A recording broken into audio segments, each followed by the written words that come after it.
Silicon Valley? Repeat after me. Wow. Actually, you can do better than that. Wow. Actually, on the count of three, you can go all out. 1, 2, 3. Wow! Wow, that's the word for today. It's what I think of when I look at this venue, this occasion, and of course our awesome speaker, and of course the weather. But thanks everyone for coming. My name is Rob. I organize Idea to IPO. We've been doing events in Silicon Valley for many, many years. We launched officially on February 1st, 2010. At that time, we had no members and no events on our calendar. At this stage, we have over 300,000 members among all our meetup groups all around the world.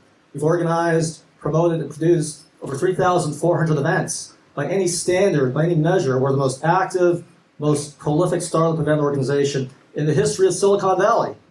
Wow! Thanks for the wow, Bill, but I was expecting a lot more. But let me expand on that. So if we're the most active, most prolific startup event organization in the history of Silicon Valley, and Silicon Valley is the global center of tech innovation and entrepreneurship, that would make us the most active, most prolific startup event organization in the history of the world. Wow! Well, I can see you guys are fast learners, so that's good. I like that. We hold venture capital panels, legal workshops, networking events, and more. We have an event nearly every day of the week. Check out our schedule at ideatoipo.com. We have many partners that help us do what we do. Law firms, venture capital firms, angel investor groups, incubators, accelerators, colleges, universities, lots of other players in the Silicon Valley startup ecosystem. Tonight, we're grateful to Silicon Valley Bank for hosting us at this beautiful venue. Is this a beautiful venue? Yeah. So let's hear it for George and Silicon Valley Bank. Applause. Hi all. Thank you for coming during this crazy weather outside. So we know that all of you here really made the trek and the journey, so I really appreciate that. So just wanted to introduce myself really fast. I just said, again, thank you for coming. My name is George. I'm a part of our early stage startup banking team. Just as a whole, SVB has SVB Capital, SVB Private, Securities, and Commercial Bank. And again, so specifically for us, we like to host events with Rob and Ideas to IPO and other types of events like this in the startup ecosystem. Keep a lookout. We might have other events going on, and happy to answer any questions afterwards.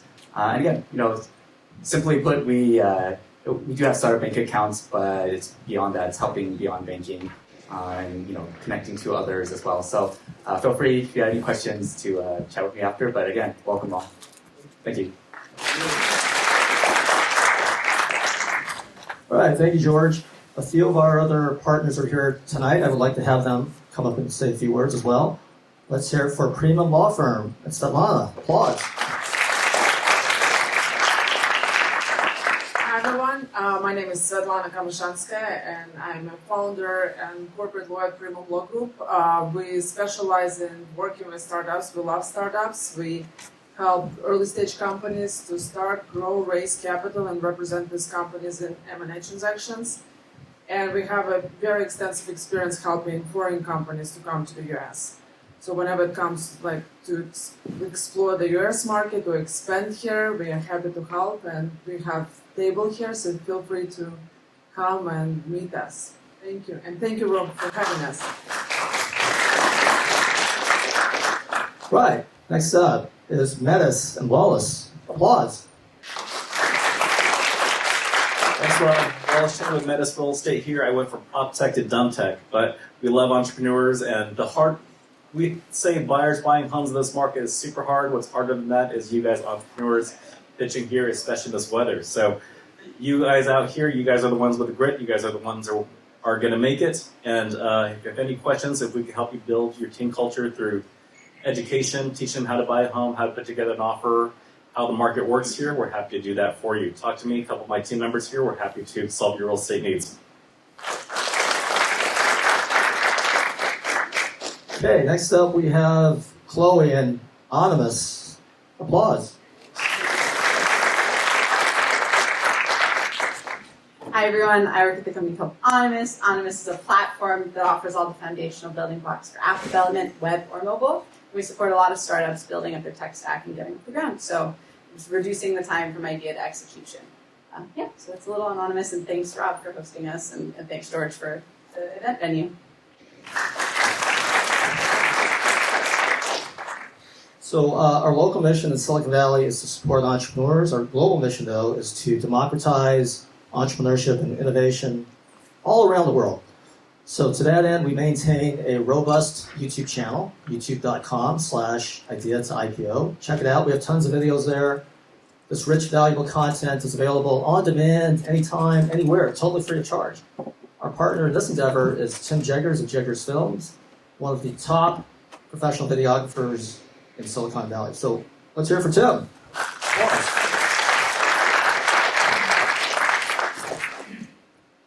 Hi everybody, so I'm Tim. Like Rob said, I've been working with Idea to IPO for several years now. I run my own media production house, so I do everything from video content to photography, brand development. I launched a wedding business because that got really popular, and now I got a team that runs that, so I manage that as well as all of my corporate stuff. Do some real estate, some stuff on the web, SEO. I'm all over the place. If you have questions about anything multimedia, I'd be more than happy to talk to you about that since that's kind of what's pumping through my veins. So it's good to be here, and thank you for having us.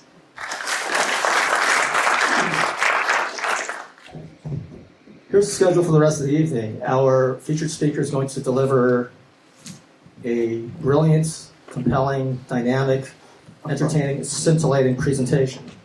Right, Bill? No pressure. And then Bill is going to take pitches from selected startups and give them feedback. We'll wrap up the formal program about 8:30 p.m. You can stick around, network, socialize, and connect, talk to Bill. We would like to leave the building by 9 p.m. as a courtesy to our sponsor, Silicon Valley Bank. However, there's an after party. It's going to be at the Hyatt Regency Santa Clara down the street. The Hyatt Regency Santa Clara is also known as the new Rosewood. So Bill, check it out. I'm sure you'll check it out. And so you can talk to Bill. And it's Thursday night. Exactly. And your point is... Somebody knows. So without further ado, it's my pleasure to introduce our featured speaker tonight. He's an iconic figure in Silicon Valley. He's everywhere. He's been around a long time. But really, he is one of the greatest venture capitalists in the history of Silicon Valley. But let me expand on that. If Bill Reichert is one of the greatest venture capitalists in the history of Silicon Valley, and Silicon Valley is the global center of entrepreneurship and innovation, that would make Bill Reichert one of the greatest venture capitalists in the history of the world.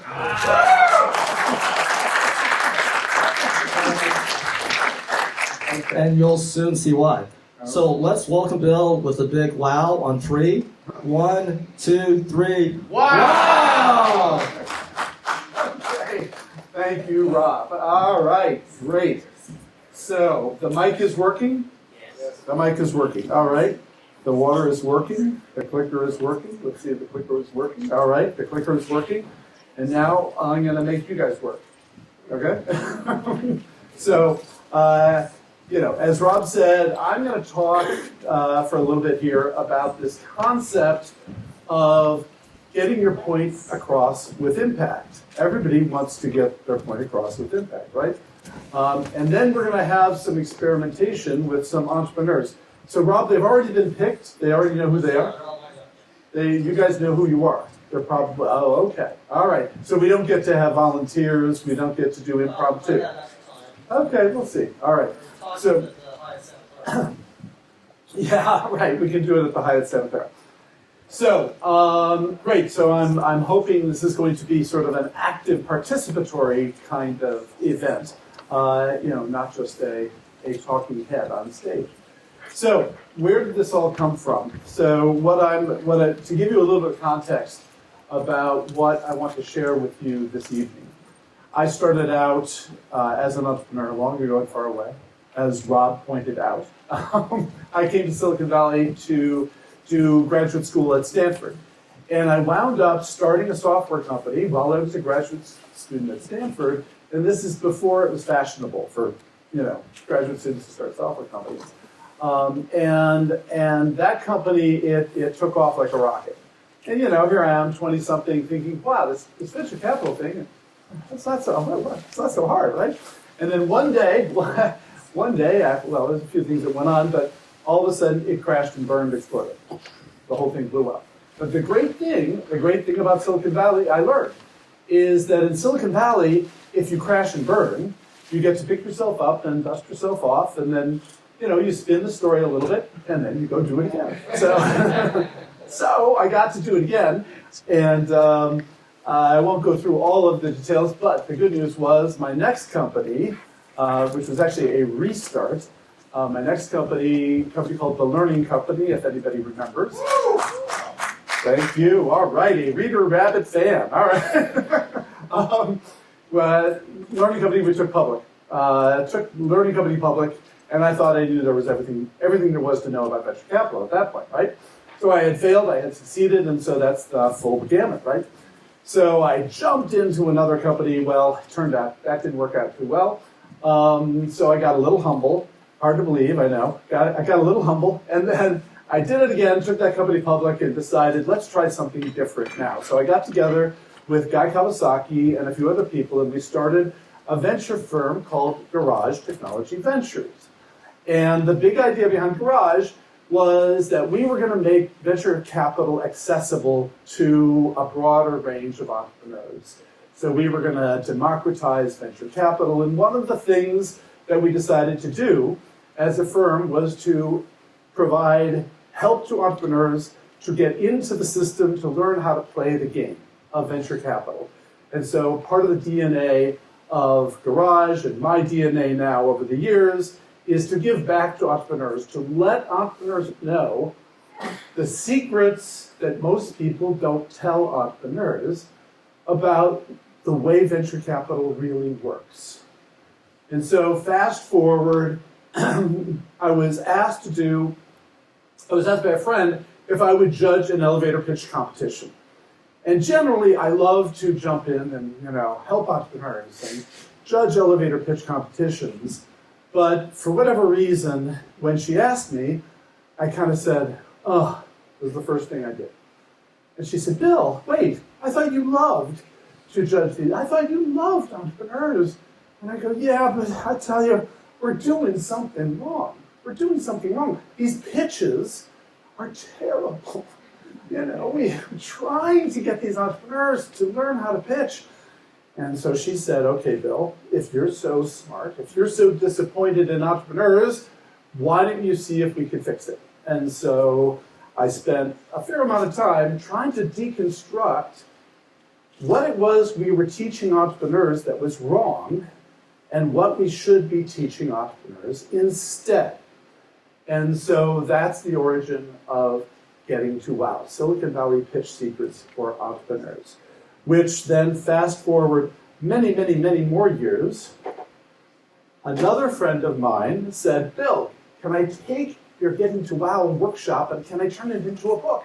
I said, "Okay, go ahead, Angelica." So we now have it as a book, available to you at anitazon.com near you. Right? Okay, but in any case, that was the advertising portion of the program. Forgive me. So, okay, what is the whole point? What is the whole point of Getting to Wow? The point of Getting to Wow is that it turns out that most pitch coaching that you've all received is actually presentation coaching. So for the most part, pitch coaches are actually presentation coaches. And what I realized pretty quickly is a pitch is not a presentation. And yet you get so much of your coaching is focused on creating a presentation. And I'm going to explain to you the difference in that and what I mean by Getting to Wow in a pitch format. So first of all, that raises the question, if it's not a presentation, what is a pitch? What is a pitch? So a pitch, it's not your deck. I ask most entrepreneurs, what's your pitch? They think of their PowerPoint presentation, right? It's not your deck, it's not your presentation. It's not your executive summary, it's not your business plan, it's not your demo, it's not your video. What's your pitch? Your pitch is, it's the impression you create and leave behind. That's your pitch, right? So if you have not created an impression, what do you expect people are going to walk away with?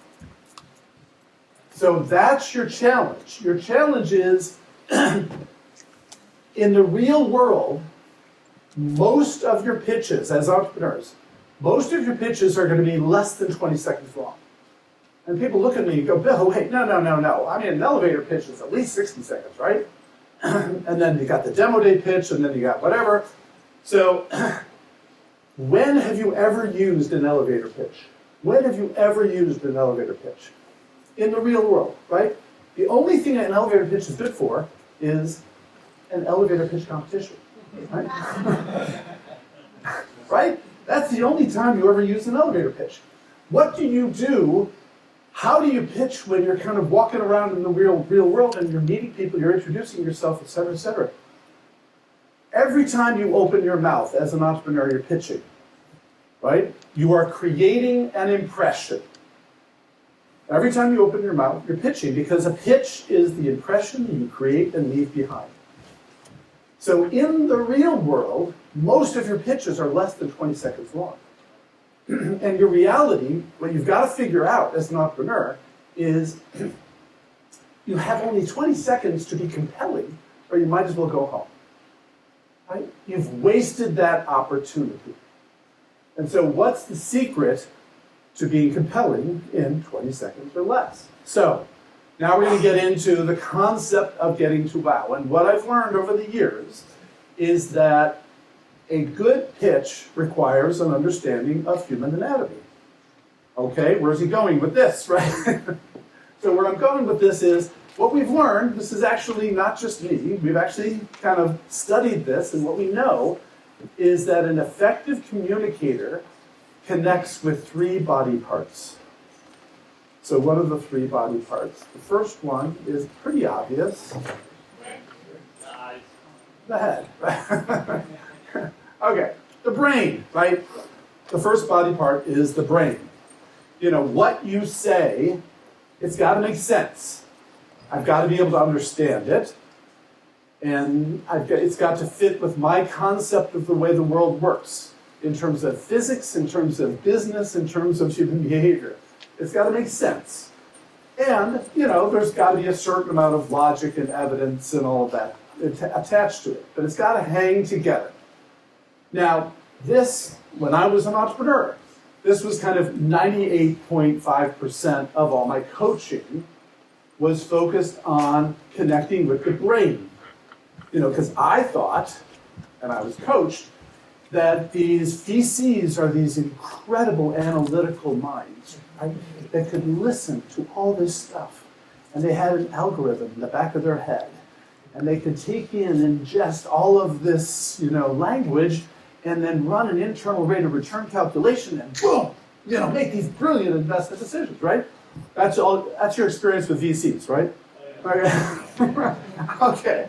Yeah. So that's why I figured that's why they're paid the big bucks, right? So, you know, almost all of my coaching when I was an entrepreneur was focused on, okay, let's put together a 56-slide deck, and we're going to have data and charts and tables and graphs and logic and evidence and testimonials and spreadsheets.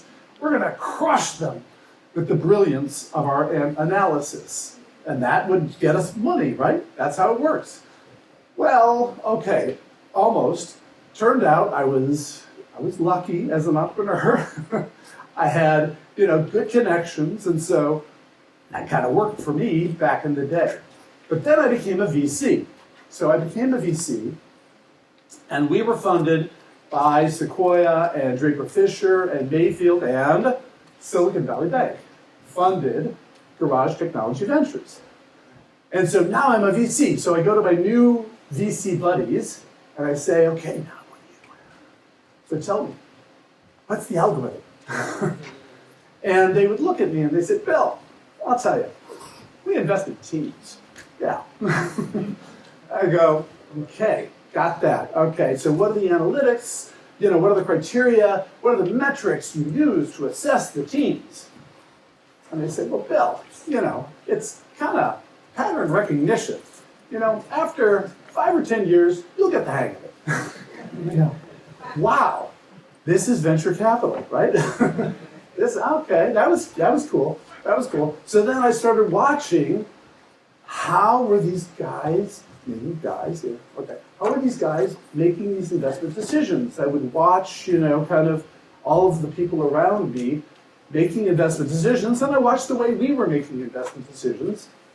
And what I realized is I was missing a big part of what it takes to get the attention of VCs. And this was my epiphany.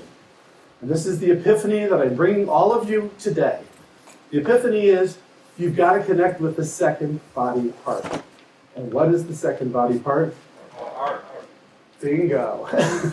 You've got to connect with the heart. The secret, the thing that I figured out, is that VCs don't invest with their brains.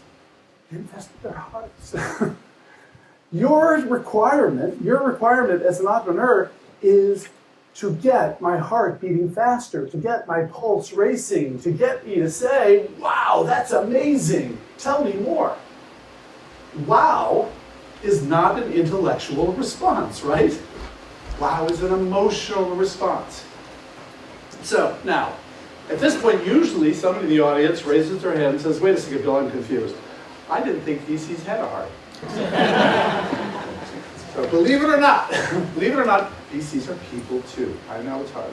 But so the secret to being successful in connecting with VCs, connecting with customers, connecting with potential inputs, the secret, we know this, right?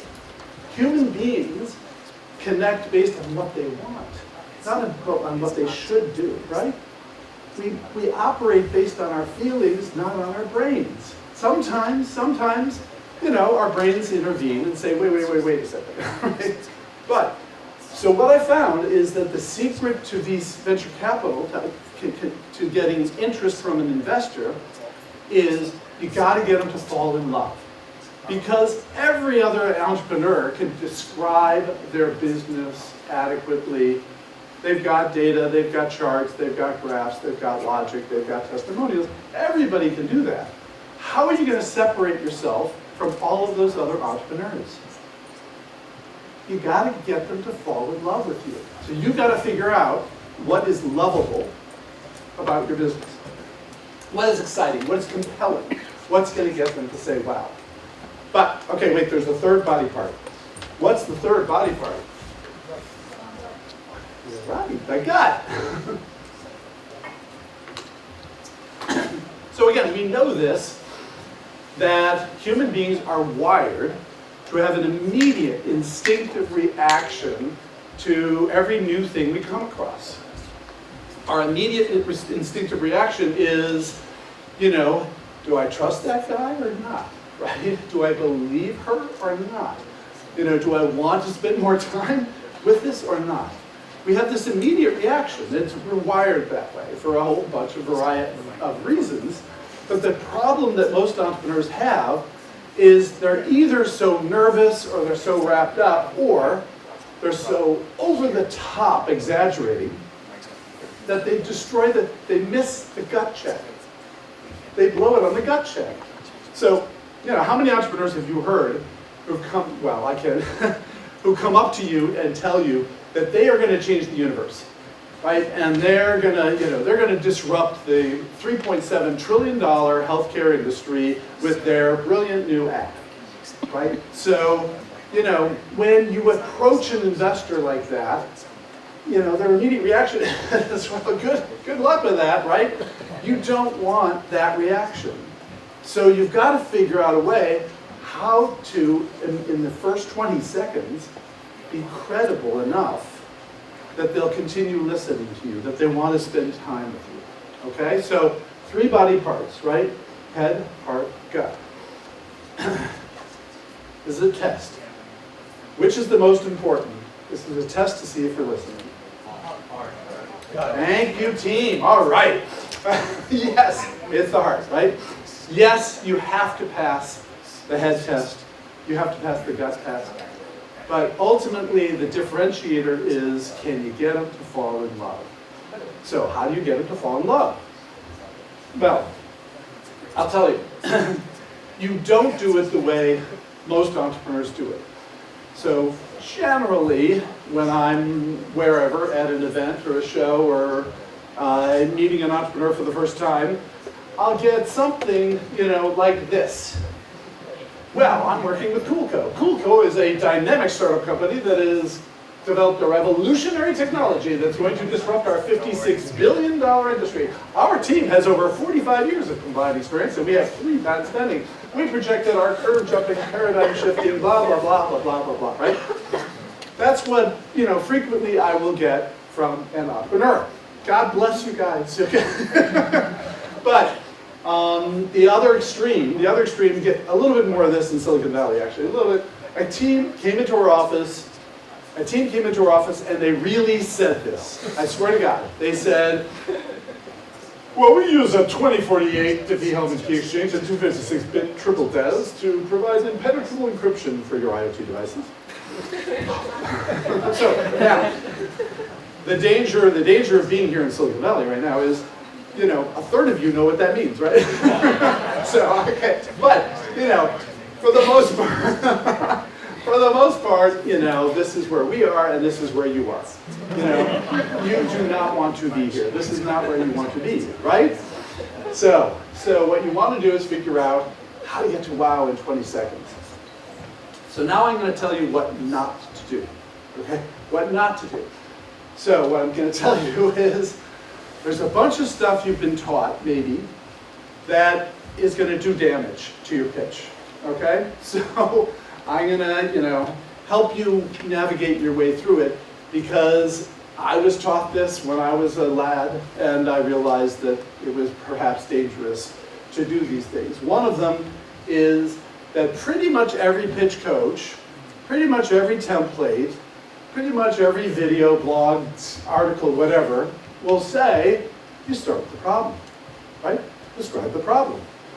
Because you tee up the problem and then you whack it with your solution and they're going to be overwhelmed with your brilliance, right? It sort of makes logic sense. So, but I will tell you, the result of this is we get these entrepreneurs, they walk into our office, well, they used to walk into our office, now we hop on Zoom and they put up their slides. And they have a title slide that is some unintelligible word that came from their great-grandmother from the Navajo Nation, God bless, but that nobody knows, right? And because the name of the company is based on, it was the URL they were able to get. Okay, so we don't know yet anything about this company. And the first slide they put up is their problem slide, right? So now it turns out we know they're a climate tech play. Okay, climate tech play. So the first slide is a picture of downtown Beijing with this orange mass over in the little orange globe in the corner, and then a headline that says, every year we're dumping 30 trillion tons of carbon dioxide into the atmosphere, which is causing death, misery, and horror all over the planet, right? And so they go on for, 2, 3, 4 minutes telling us that there's a climate change, global warming problem. Guess what? We know that, right? Or, the other classic example, they come in and the first slide is, did you know that there are 856,000 deaths every year in the United States from lung cancer? Well, I guess I did not know that there were 856,000 deaths, but I did know that cancer is a problem. I knew that. I know cancer is a problem. Just tell me, if you can cure cancer, why don't you lead with that? So, I will tell you for 19 out of 20 of you, for probably 9 out of 10 of the pitches we get later, okay, I don't know who's going to be pitching, but for 9 out of 10 of the pitches, almost certainly, if you tell us what your solution is, we know the problem you're solving, right? So think of any startup, whatever you can imagine, if you just explain the solution, isn't it obvious the problem they're solving? And in fact, if you tell us the solution and you tell us the benefits of your solution, The benefits are the elements of the problem that you're solving, and it's you, and it's there, and it's clear, and it's getting to the point. You don't have to tell us, literally, I had an entrepreneur spend 10 minutes telling me how many shopping carts are abandoned on e-commerce sites. 10 minutes this person spent talking about abandoned shopping carts. I was guessing after about 30 seconds that he had some sort of technology that had something to do with abandoned. But he spent 10 minutes talking about abandoned shopping. And he had so much data on abandoned shopping carts, he could have published it in a Gartner report. But in any case, so please, unless you're one of the very, very rare esoteric whatever, and you're not all that, don't start with the problem. Start with your solution and tell us your benefits, and then boom, we're right there with you in terms of why we should care. All right? Second thing that pitch coaches will tell you. Every pitch coach will tell you to tell a story, right? Right? Everybody's heard this, right? Everybody's heard this. Why? Because it's true that we remember stories much, much better than we're going to remember just a stream of facts or description. So it is true that human beings can retain a story better than we can retain random associated facts. But the problem is, again, this entrepreneur comes into our office. Go to the slide. This is before I tell you about my company, I want to tell you a story. When I was young, my grandfather had a farm. And so in the summers, I'd go down to the farm and spend the summer with my grandparents. And in the afternoons, I'd walk down to a pond on the farm and sit by the pond, and looking across the pond, there was a wood. In the woods, I would see blah, blah, blah, blah. Oh my God, help me, right? So it is valuable, it's valuable to have an origin story. You need to, there's value in having an origin story and having stories. You don't tell them when you've got 20 seconds, okay? You don't tell them when you're pitching. Tell them afterwards over a beer, over the pizza or whatever. You can tell your origin story. But you don't want to try to tell your story when you've got a limited amount of time to connect with the investor, okay? Third thing that you're going to get from every pitch coach is every pitch coach is going to tell you those greedy VC bastards, they only care if you're a unicorn. So, how are you going to get to be a unicorn? Well, you got to have a big market, right? Right? Isn't that the solution? The bigger the market, the more likely that you're going to be successful. True? No. No. I mean, it has the size, there's almost no market that is too small to build a successful company, first of all. Think, I asked this afterwards. Somebody tell me, I'm sure you can come up with something. I don't want to distract you. But, I just keep thinking about market opportunities, random market opportunities that would be too small. And Guy and I used to joke with entrepreneurs. We used to say, we're pretty agnostic about technology, but we won't invest in nail salons and fish farms. That was kind of a joke, right?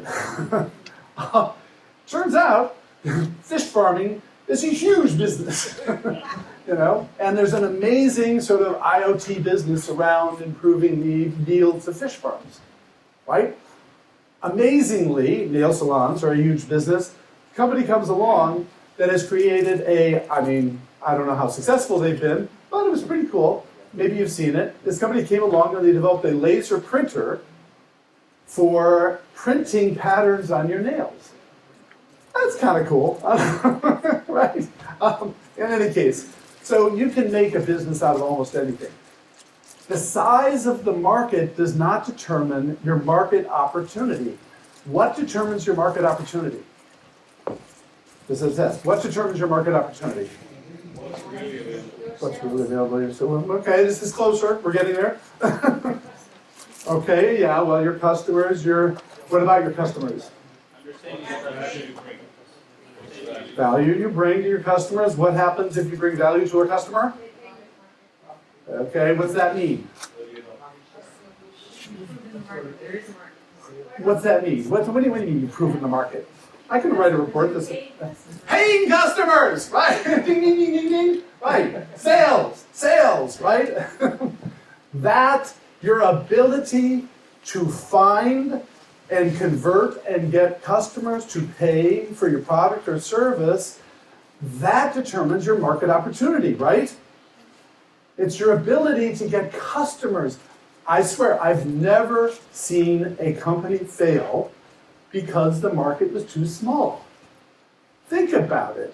Companies don't fail because the market's too small. Now, maybe some entrepreneur will excuse their failure on, well, we were too early. The market was too small. You heard that all the time, right? But it wasn't that the market was too small, it was that they couldn't deliver a compelling value proposition that customers were willing to pay for. That's the reason companies fail. It's not the size of the market, it's your ability to find and convert customers. So when you're pitching to investors, do not use the TAM, SAM, SOM slide. Okay, how many people are guilty of the TAM, SAM, SOM slide, right? Okay. You know the TAM, SAM slide? So almost every pitch deck on the planet these days has three bubbles, right? Big bubble, which is TAM, total addressable market. And so, it's $56 billion or $560 billion or $5.6 trillion. But we can't address the whole market, right? And so there has to be a smaller market we're going to address, which is the serviceable, addressable market, SAM. And then there's a smaller bubble, which is only $8 billion, which is the SOM, the serviceable, obtainable market. We can't get every customer, but we can get a lot of them. And so those are the three bubbles. And they're in almost every pitch deck. And I will tell you, every time a venture capitalist sees those three bubbles, they wince, and then they check their email, right? So it destroys your credibility when you go to the market and you say, the reason you should invest in me is because we're targeting a $3.75 trillion market. And you think that that's a compelling statement. And to most investors, that's a delusional statement, right? Does that help you? No. You lose the gut check, right? If you destroy your credibility by asserting that because the market is big, you're more likely to be successful, you're going to hurt your credibility. So stop doing that, please, okay? So, and then the other thing every pitch coach will give you is the perfect template. Every pitch coach will say, just fill out these 12 slides and you will have the perfect pitch, right? But, no template was designed for your company. And every company has unique challenges. And so what the investors need to hear is the issues around your company that represent the highest priority challenges that you're going to address and how you're going to address them. And so the sequence of your slides depends upon your company. And the details you go in depend upon your challenges, not some template that some bozo gave you. Now, having said that, we have a template on our site. Okay, that's good. So you can use the template, as sort of a guideline for some of the top. Make sure you hit the topics, right? But don't just assume that this is some tablets handed down from heaven that represent the perfect outline for your pitch deck, okay? So I'm saying thank you, pitch coaches, but please don't follow these advice. Yes, you want to? Yeah. So when you say address the highest priority challenges, how you're going to address them, are those the internal challenges for the company to deliver this solution, or is this more of a breakdown of the market? So the way to think about it is, as you are telling your story to people, advisors or possible investors or angels or possible recruits or possible customers. As you're telling your story, I'm sure what you've learned is that as you tell your story, questions pop up. There's a pattern to the questions that people ask. So in some cases, for example, if you're going after a market that has a lot of competition, then almost certainly as soon as you open your mouth, one of the first things an investor is going to be thinking about is, oh no, not another, social network technology, whatever, right? And so that's something you got to knock down as quickly as you can, right? So if competition is the sort of obvious first question, then you want to knock it down as fast as you can. If you're a biotech company, then the first thing that's going to be in everybody's mind is, I can't read that. So the first thing that's going to be in everybody's mind, I read it, I'm kidding. Okay. The first thing that's in everybody's mind is, where are they relative to FDA? Right? In some cases it'll be, do they have any proprietary technology? In other cases it'll be, do they have any customers? Right? And so you can't answer every question immediately, but there's generally, you'll learn from talking to people, the questions that people have about your business. And they're going to be different for every business. So you want to knock them down pretty much in the sequence that they're distracting the listener. Because if you're in a crowded competitive market and the template says, the competitive slide is slide 6, then I'm not going to be listening until you get to slide 6, right? So you're going to have to knock down sort of the priority issues for an investor or when you're talking to a customer, right? This applies for a sales pitch as well. So you're pitching to a customer, what's going on in their head? I've seen 5 other companies in the last week that offered me the exact same thing. How are you different? That's what's going on in their head. And you're going on and on and on about your technology and about your team and about your testimonials and about whatever, and all they can think about is, there are 5 other companies that are trying to sell me the same thing. How are you different?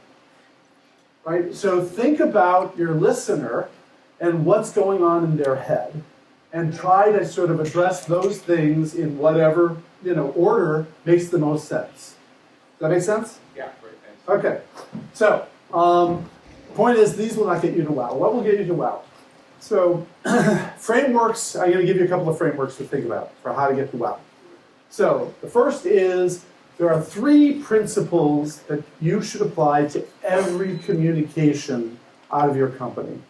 The first one you would think is obvious, but unbelievably, it's rare. The first thing is, you got to be clear about what you do. You got to be clear about what you do. I can't tell you how many pitches I've heard, how many pitch decks I've seen, where the first words out of the entrepreneur's mouth, the text on the title slide is, we are going to empower the future of education. Right? I mean, it sounds pretty, but, right, it's irritating to get this, because it doesn't help me understand what you do. Then, you've also got to be compelling, right? You've got to say something that differentiates you from everybody else. We last 10 times longer than the closest competitor, or we're 1/10 the cost, or we are, 1/10 the size, or whatever metric is going to be a wow for your particular market, right? So, how much better are you? And it better be some significant number. You can't be a little bit better, right? And then how does that make you unique? So you got to make sure that you're the only one who can do that. And then that leads to the third point. Are you credible? Can we believe you? Do you have any evidence other than your passion and enthusiasm that we can actually believe you? Obviously, the number one source of evidence is... Thank you. All right. Customers, right. Okay, good. But there are a lot of companies that don't have revenues yet, and there are signals that investors listen to or pay attention to that are signals of your credibility, right? So, who's on your team, what sort of partners you have, who your investors are. There's all sorts of ways we determine or deduce credibility, right? So, be clear, be compelling, be credible, be clear, connect with the head. Be compelling, get my talk to me faster. Good. Okay. Be credible. Pass the gut check, right? Okay, so if you figure this out, and what I realized is this applies to everything, right? So it applies, obviously, I'm talking mainly about pitching to investors, but it applies to all of your communications, doesn't it? Right? Doesn't it? Whoever you're talking to, if you're talking to customers, it's going to be different. The words are going to be different if you're pitching a customer. The words are going to be different if you're trying to recruit someone. The words are going to be different if you're looking for a partner. But the points are the same. Be clear what you do. Be compelling, how you're going to deliver value. Be credible. Give me some evidence. Right? So you need this all the time. So everybody here, what do you have above the fold on your website, right? On your web page?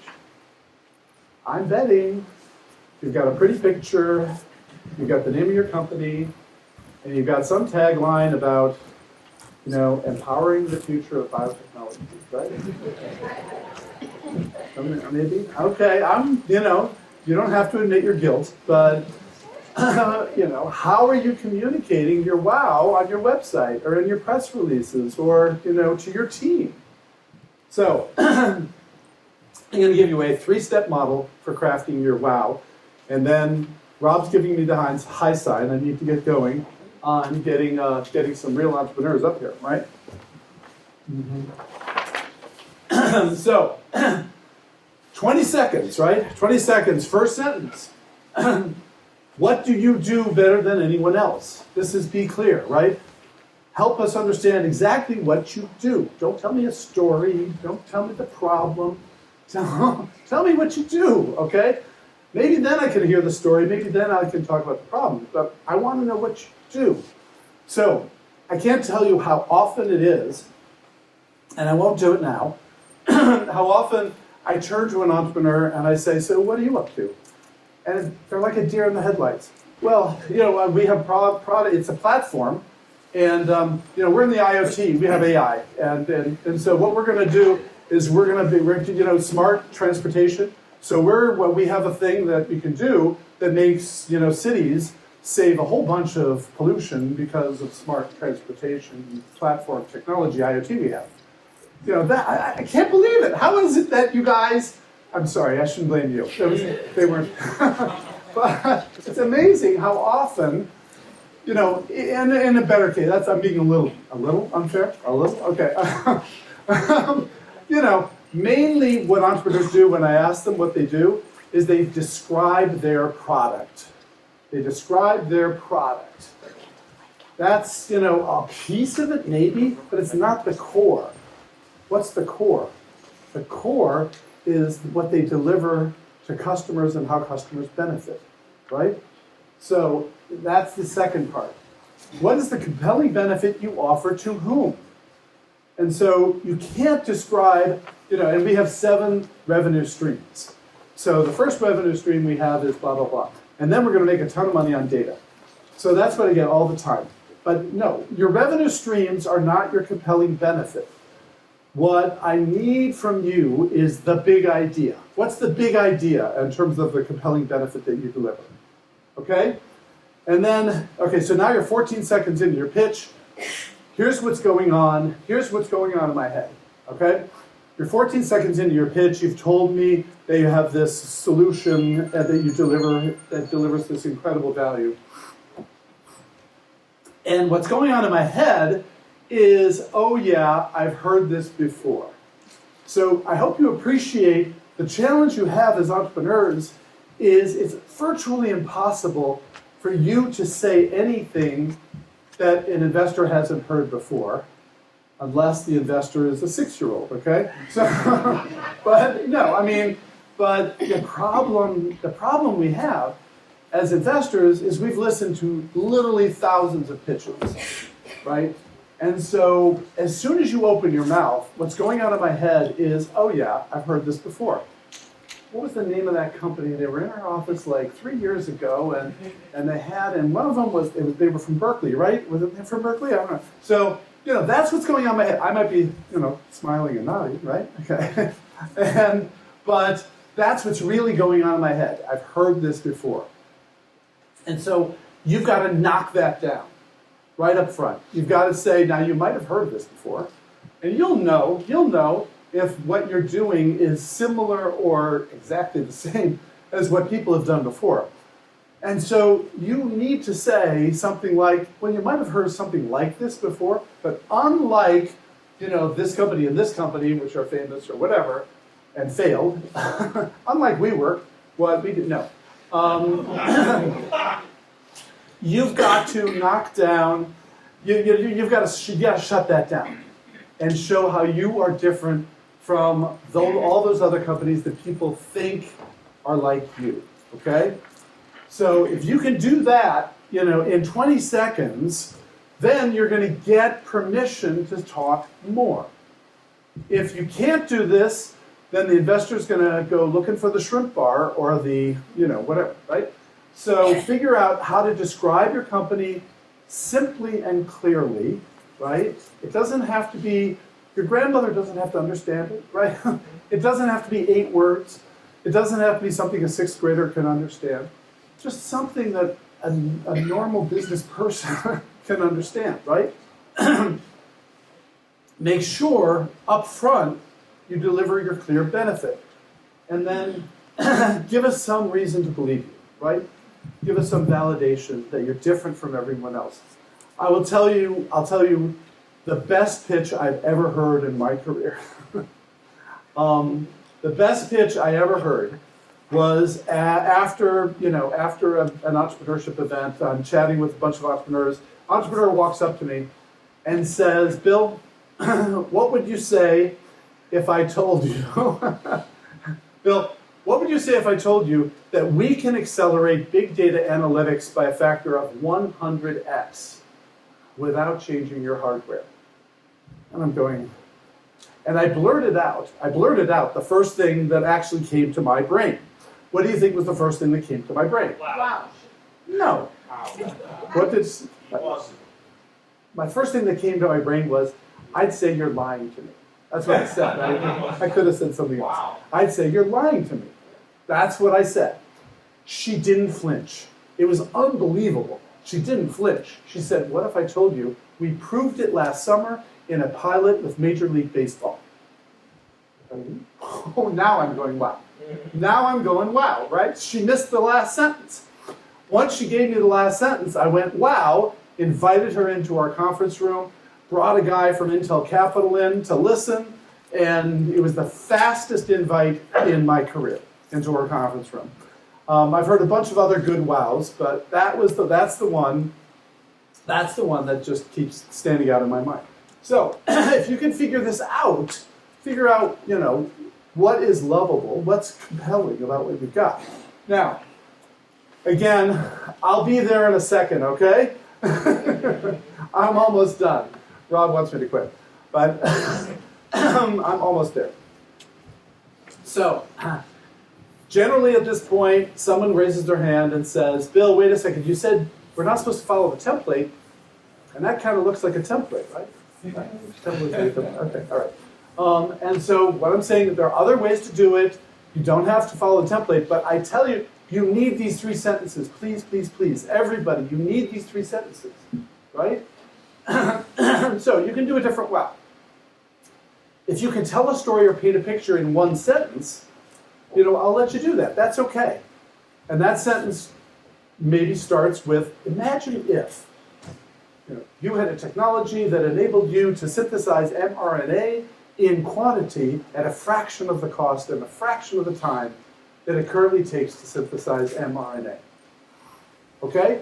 Now, if you're a biotech person, you go, wow, but most people won't. Okay, maybe not, but okay. Or you can use an analogy, one that I heard relatively recently, an entrepreneur from West Africa who has figured out a basically software platform to connect all the blood banks in West Africa, leads with, "We're the SAP for blood banks in West Africa." Oh, okay, I sort of get what that means, right? It gives me a context of what he's doing. Or totally different, totally orthogonal from everything I've said. If you can drop a really big name, then do it up front, right? Okay. So the classic example here is a team comes into our office, an hour-long meeting, the template said you don't talk about the team slide until the end. 55 minutes into the pitch.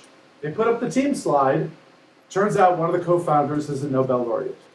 And they go, oh my God, you're kidding. Bill Sharp is one of the co-founders of this company, Nobel laureate in economics. And they go, yeah. I said, boy, why didn't you tell us this at the beginning? They said, well, we wanted to end with a bang. I said, yeah, but if you told us at the beginning, we would have listened. Okay, all right, so if you've got a really big, but it better be credible, it better be referenceable, right? Okay, so final tips, and then Rob could drag me off the stage. Final tips. Keep it simple. Do not try to write out a complicated subordinate clause, adjectival phrase, whatever kind of sentence. Your wow has got to be normal human speak. Humans do not speak the way they write. If you write it out, memorize it, and speak it, it will sound wrong. Right? So remember, make it human speak simple, because it's got to be memorable. If I can't remember it, then what impression have you left behind, right? So, be customer focused. Stop talking about your product all the time. Talk about the benefits your customer gets, okay? And then quantify your benefit. It's, give 1 or 2 numbers about how big or how great your benefit is. Don't bury me in 35 different KPIs that you're going to get, right? And then, of course, don't lie, right? Don't lie, meaning don't exaggerate, don't be delusional about your projections, don't destroy your credibility with exaggerations and hyperbole. Which leads us to the next workshop, which is called the Top 10 Lies of Entrepreneurs. But I'm not going to present that workshop today because Rob wants to be off the stage. Okay, Rob, I'll stop. All right? All right, well, let's give it up for Bill. Okay.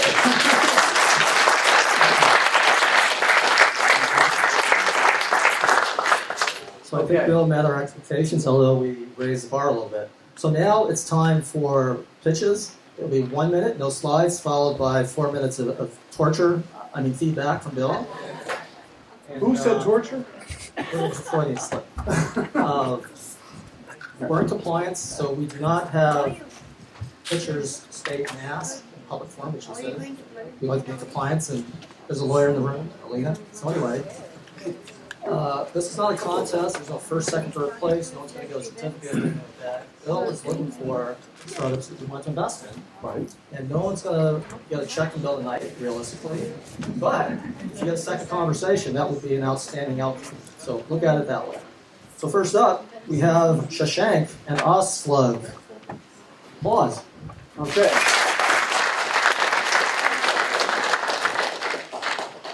So what we're going to do, make this casual, okay, Shashank? Good to meet you. Nice to meet you, sir. How you doing? I'm doing well. Good. I'm great. Thanks. So tell me, what are you up to? Hi, my name is Shashank. You just told me that. And what if I told you that you can hire a tour guide whenever you're traveling with superhuman capability for free? It is my pleasure to introduce my app, Outlook, which is a travel-themed social media app with a secret sauce. And the secret sauce is an AI-powered assistant that will help along your travel, be your travel buddy. It has a social media element that you can get inspired, and with a touch of a button, you can frictionlessly book that travel. The AI-powered agent will efficiently generate your itinerary based on your likes, dislikes, your needs, your constraints, and your necessities. And it has a smart alerting system that will give you timely and relevant alerts as well that are context aware. So no more poor planning, no more ruined trips because of unexpected events, and maximizing the customer satisfaction. Okay, well, applause. Okay, so this is what I heard. I heard, hi, my name is Shashank. And then I heard, what if I told you you could hire a superhuman tour guide anywhere you go for free? Well, we have a company called something, I couldn't hear, we have a company called Something that enables you to use our powerful AI to get a tour wherever you are.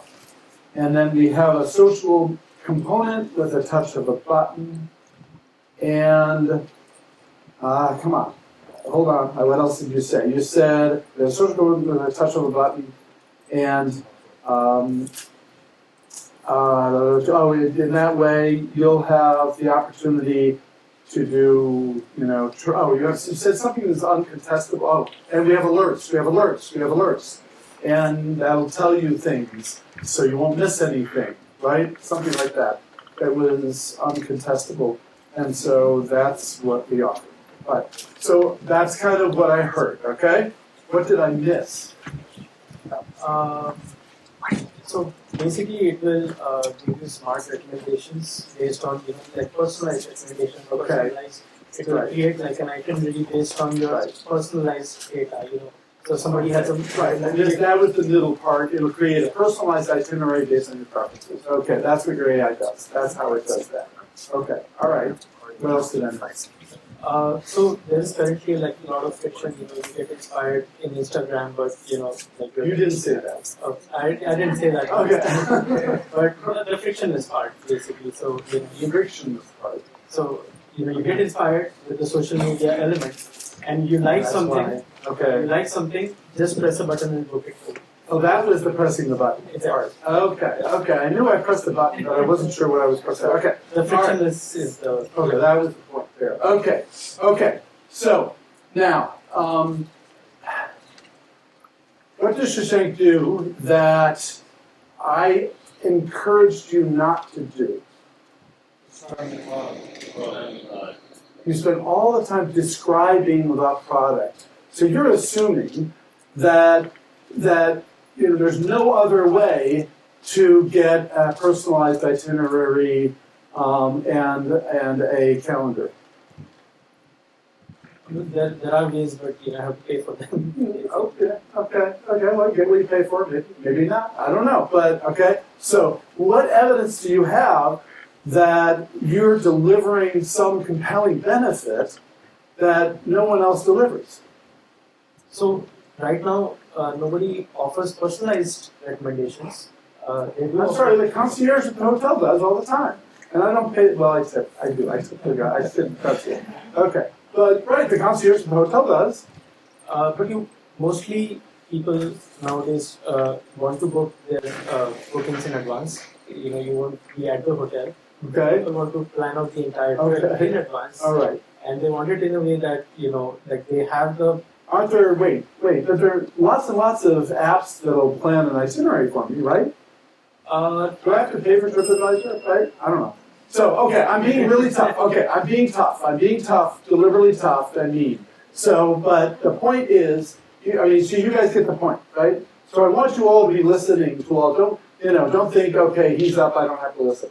And what I'm trying to do is model for everyone in the room kind of the way the dynamics work between an entrepreneur and, sort of the brain of a VC, what happens in the brain of a VC. And so what I'm waiting for is something, that you can do that I can't get some other way, like the concierge or an app, or there's probably a bazillion free ways, to find and book things on my next trip. And so you've got to cut through all that noise and convince me that there's something you do that is so much better, so much easier, so much faster, so much more personalized that, of course, I'm going to do it. So it would have helped if you had a testimonial, from someone who said, I travel all the time, I've tried all these other apps, and I still didn't understand the name of your company. Ausflug. Ausflug. Yeah. Ausflug. Okay. It's German for. I should have figured you were German, right? Okay. Okay. I get it now. So, all right. Well, thank you. All right. Okay, this is hard work. Next up, we have Mark from Sustainable Energy. Let's give it up for Mark.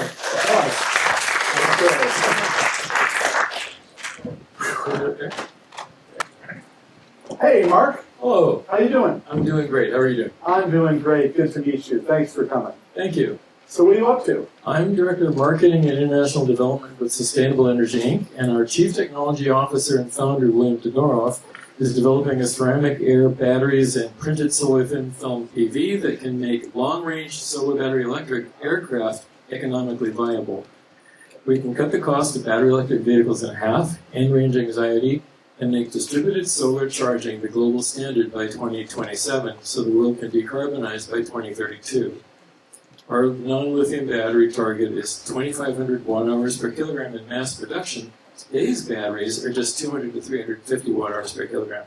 Our solar target is 42% conversion efficiency versus 18 to 23% for commercial solar PV now. And we're building that on technology that won a patent in 1983. That was the same guy's done. We'll sell B2B and use the IRA's $45 per kilowatt hour subsidy to turn a mass production battery price of $48 a kilowatt hour into an effective price of $3 per kilowatt hour. All right. Well, how about Mark? Okay. All right. Okay. I'm Mark, and I'm the VP of Development and Commercialization, or something like that, for my company, Sustainable Energy. The CEO is somebody who has developed a solar rechargeable battery using, I thought I heard, did I hear thin film PV and something that enables me to get from the typically solar panels are 18 to 20% efficient, and we're 42% efficient, and typically batteries are 250 kilowatt hours per kilogram, and we're 2,500 watt hours per kilogram, and numbers. And so we're going to enable, we can fly, and we're going to enable cars to have infinite whatever battery range at a lower cost.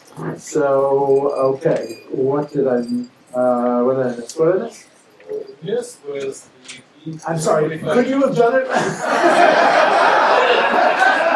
Yeah. Jesus. I'm sorry, who do you work for after all? Okay. All right. Okay. All right. Okay. I'm sorry. Okay. Right. Okay. All right. Okay. Oh, you mentioned IRA. IRA. $8 kilowatt-hour price down to $3 a kilowatt-hour effective price. Right. Very compelling to buy. Okay. We think it's $120 a kilowatt. Okay. Okay. So tell me, what do we not know about this company that would be really valuable to know? What? Right. Have you actually made one that works? No. Okay. All right. Okay. So now, I mean, I was guessing that was true. I don't know if you told me that or not. No, I didn't You say it. didn't. Well, I said, Okay. I said we were developing. I didn't say we were developing. Okay. So, so that hurts your credibility a little bit, because it feels kind of like you were trying to mislead me, because you haven't proven any of that yet in commercial production, right? We're looking for pre-silicon. Okay. And so, okay, right. So as you guys all, now it happens, I spend a lot of time in both solar and batteries. So I was picking up on, a lot of those numbers. Most people could not possibly have tracked all that. Right? That was pretty good. Okay, that was fair. What would really have helped, so you mentioned the name of the founder is Dr. Okay. What's a signal that enables me to believe you? Well, I'm not sure. One possibility might be Yeah. that in 1983 you got a patent for a fast semiconductor faster than gallium arsenide. Okay. The one guy who would study judge all solar patents. Yeah. Okay. And I had to interview him when I was to figure out if he really understood it. And then he saw it, and he gave the fact that that would be accepted. So we're building on that. We're doubling the theoretical performance of that. So you're using gallium arsenide? Oh, what did you say? You did. Multi-alloy silicon Okay. semiconductor that's faster than gallium arsenide. Oh, that's what you're saying. Okay. And it's a silicon-based solar panel? It is silicon-based. But it's Okay. Instead of purified Okay. silicon, and ingots all Okay. that, Okay. it's different ceramic minerals mixed Okay. together and printed. Okay. and ultra Okay. printed Okay. and fired Ah. as it comes out. Okay. So again, I think the issue here is that VCs hear claims on solar and claims on batteries all the time, right? And so you've got to get up front your credibility up front. So you've got to figure out a way to get people to feel confident that you actually can pull this off. Because Start with that earlier. no, you can't start with a 1983 patent, right? So what you need to do is figure out some way to get some third party, somebody to provide some testimony that they have no doubt that you can pull this off. Because unfortunately, VCs have that. The landscape is a graveyard of battery companies, right? You know that, right? Okay. And so VCs are just so exhausted. We've been told to show us a proof of concept. Right. And so maybe you got to partner up with the university and do some grant stuff and, all that crap in order to get far enough that you have proof points that you can get the VCs to do this. But it's still a science project is the problem, I think, for most VCs. Okay? But thank you. All right?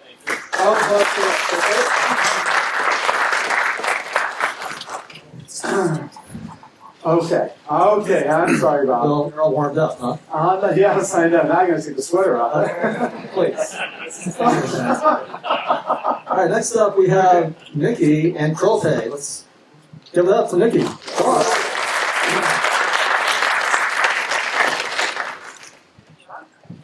So, hey, Nikki. Nikki is in. Nikki, I could, once you got close enough, I could actually read.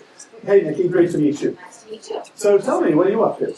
Well, we offer I told you that we offer a digital payment app, digital banking app that enables a wallet-to-wallet transfer of funds to Nigeria with a built-in. Are you really a princess from Nigeria? My co-founder is Nigerian. Okay.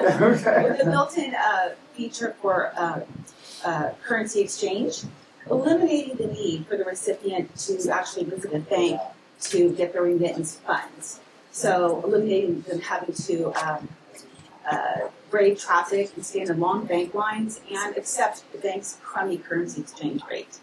So you're probably thinking, why not just use Western Union, PayPal, Venmo, Zelle, Cash App, WorldRemit, Remitly? Well, half of those services actually don't serve Africa, and none of them eliminate the requirement for the recipient to have to go to the bank to get their funds. So last year, $26 billion was sent to Africa in remittance funds at a transfer fee of 7.8%, and we will beat that. Okay. All right. So here's what I heard. Nikki. So Nikki, tell me what you're up to. Well, what if I told you that you could send money from here to Nigeria, and then I interrupted you rudely, and to someone in Nigeria, and they wouldn't have to have a bank account, and they wouldn't have to go to the bank and stand in lines and gruesome lines and put up with these horrible exchange rates. And so, but unlike all those other remittance apps, they don't service Africa. We will be one of an unknown number of companies that service Africa. And so that's what I heard. What did I miss? The part where I said that none of those other services will allow the recipient to skip having to go to the bank. Okay, so they don't service Africa, and they so interesting point. So TransferWise, you can't do TransferWise to a e-wallet. Is that true? That's what you're saying? Is that a company TransferWise? Yeah, okay. TransferWise. Yeah, it's random video. So Right. yeah, essentially you have to go to the bank. And TransferWise. normal- Okay, yes, all right, you normally okay. have to pick between, Okay, what about Bitcoin? Bitcoin. Bitcoin, have you heard of it? It's this yes, really I know cool about thing. it. Well, actually, we are going to Okay. have blockchain. You're going to use crypto. You're going to We're use going to have crypto? blockchain, Okay. not crypto. We will not be Okay. in the crypto business. Okay. No. Okay. All We are right. using Okay. blockchain. Okay. All right. So, a couple of challenges you have, obviously. One is, when you start out with what would, imagine if, or what would you say if you could transfer money from here to Nigeria without friction, right? And it's unfortunate, it's an unfortunate reality, right?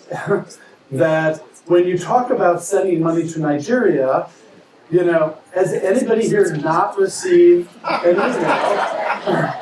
Right? I mean, it's, and I know it's not really funny, but I mean, so you've got that problem, right? You've got that problem. That is So- why my Nigerian co-founder brought me on board. Okay.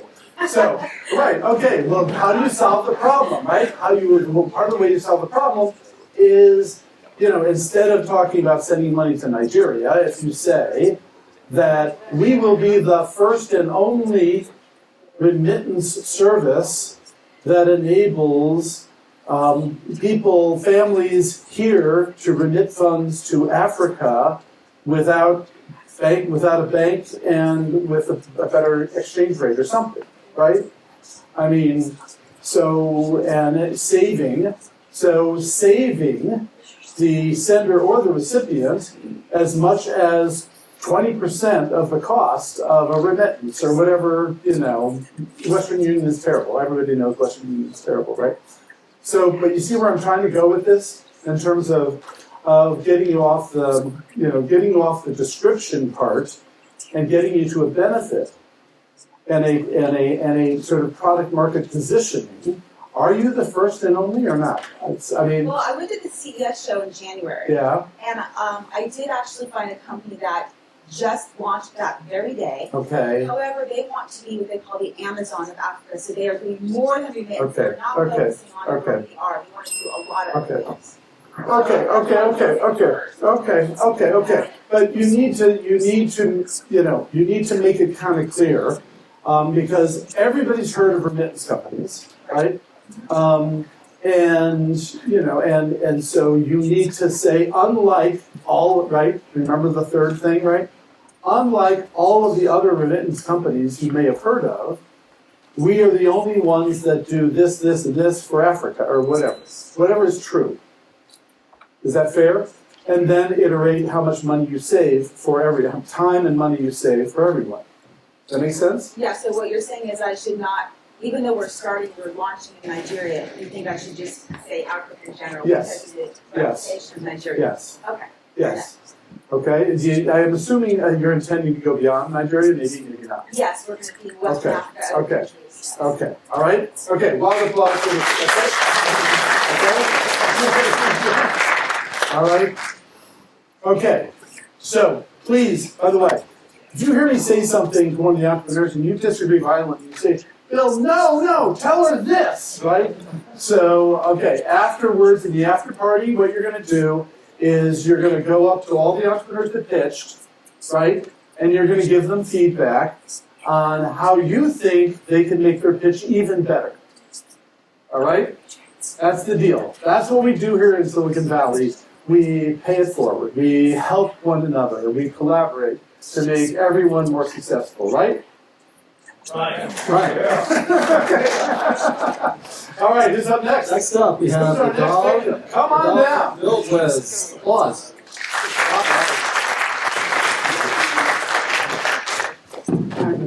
Hey, YouTube's yesterday, so let's see if they do it well. okay, knock my socks off. Okay. So, I'm the founder of Buildways. We are a smart marketplace for home improvement. Now, you may be thinking there is a lot of competition who needs another? There's Thumbtack and Engie and BuildZoom and Google and Yelp, so many places to find contractors online. You guys hear me? Closer? Yeah, sorry about that. Okay. So a lot of competition. Who needs another marketplace for home improvement? Right. And I'm thinking, if you are, and I'm here to tell you that if you're a homeowner, all what those companies do is reduce the competition and increase the price you're paying. Why is that? Because they funnel the traffic to contractors who are willing to pay for leads or to very established companies who have good reviews on Google and Yelp. All the transactions are happening offline, and with homeowner being able to meet maybe 3 or 4 contractors before making a decision, how much competition could be in this industry. So we are building the Amazon Prime equivalent for home improvement. A lot of sellers offering their services and a body that governs the relationship, so you can feel safe to hire any one of them. We are live already. People are saving 30% and sometimes 70% from the convenience of their device. Okay, all right, okay. So here's what I heard. Hi, I'm Nadav, and I watched your video. Let's see how I do. So we're bit.buildwiz. Oh, wow. Okay, I thought I heard BitWiz, but BuildWiz. BuildWiz. Okay, all right. Okay, BuildWiz. We're BuildWiz, and we enable people to do home improvements with our app. Now, you probably heard about a whole bunch of other, home improvement apps. There's this, and but they don't actually save you money. They actually reduce competition and make you pay more because it's people paying for leads. And we're not like that. We're like Amazon Prime, which is not exactly, altruistic, but that's okay. We're like Amazon Prime, and we have a whole bunch of people. But don't worry, we've curated them so they're trustworthy. But we let you choose. And so people have saved up to 30% using our platform. Up to 70%. Up to 70%?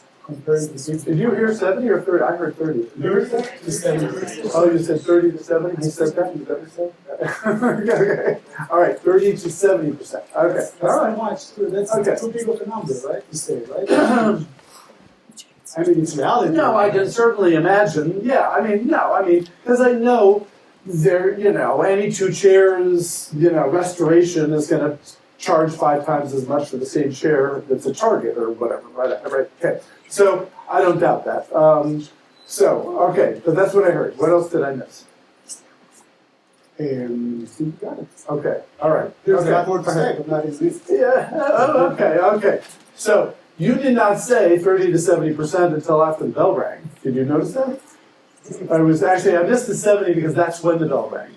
You said 30, ding, and I didn't say it. Something like that. Okay. But so you did have to deal with the problem that there are a bazillion of these home improvement apps out there, right?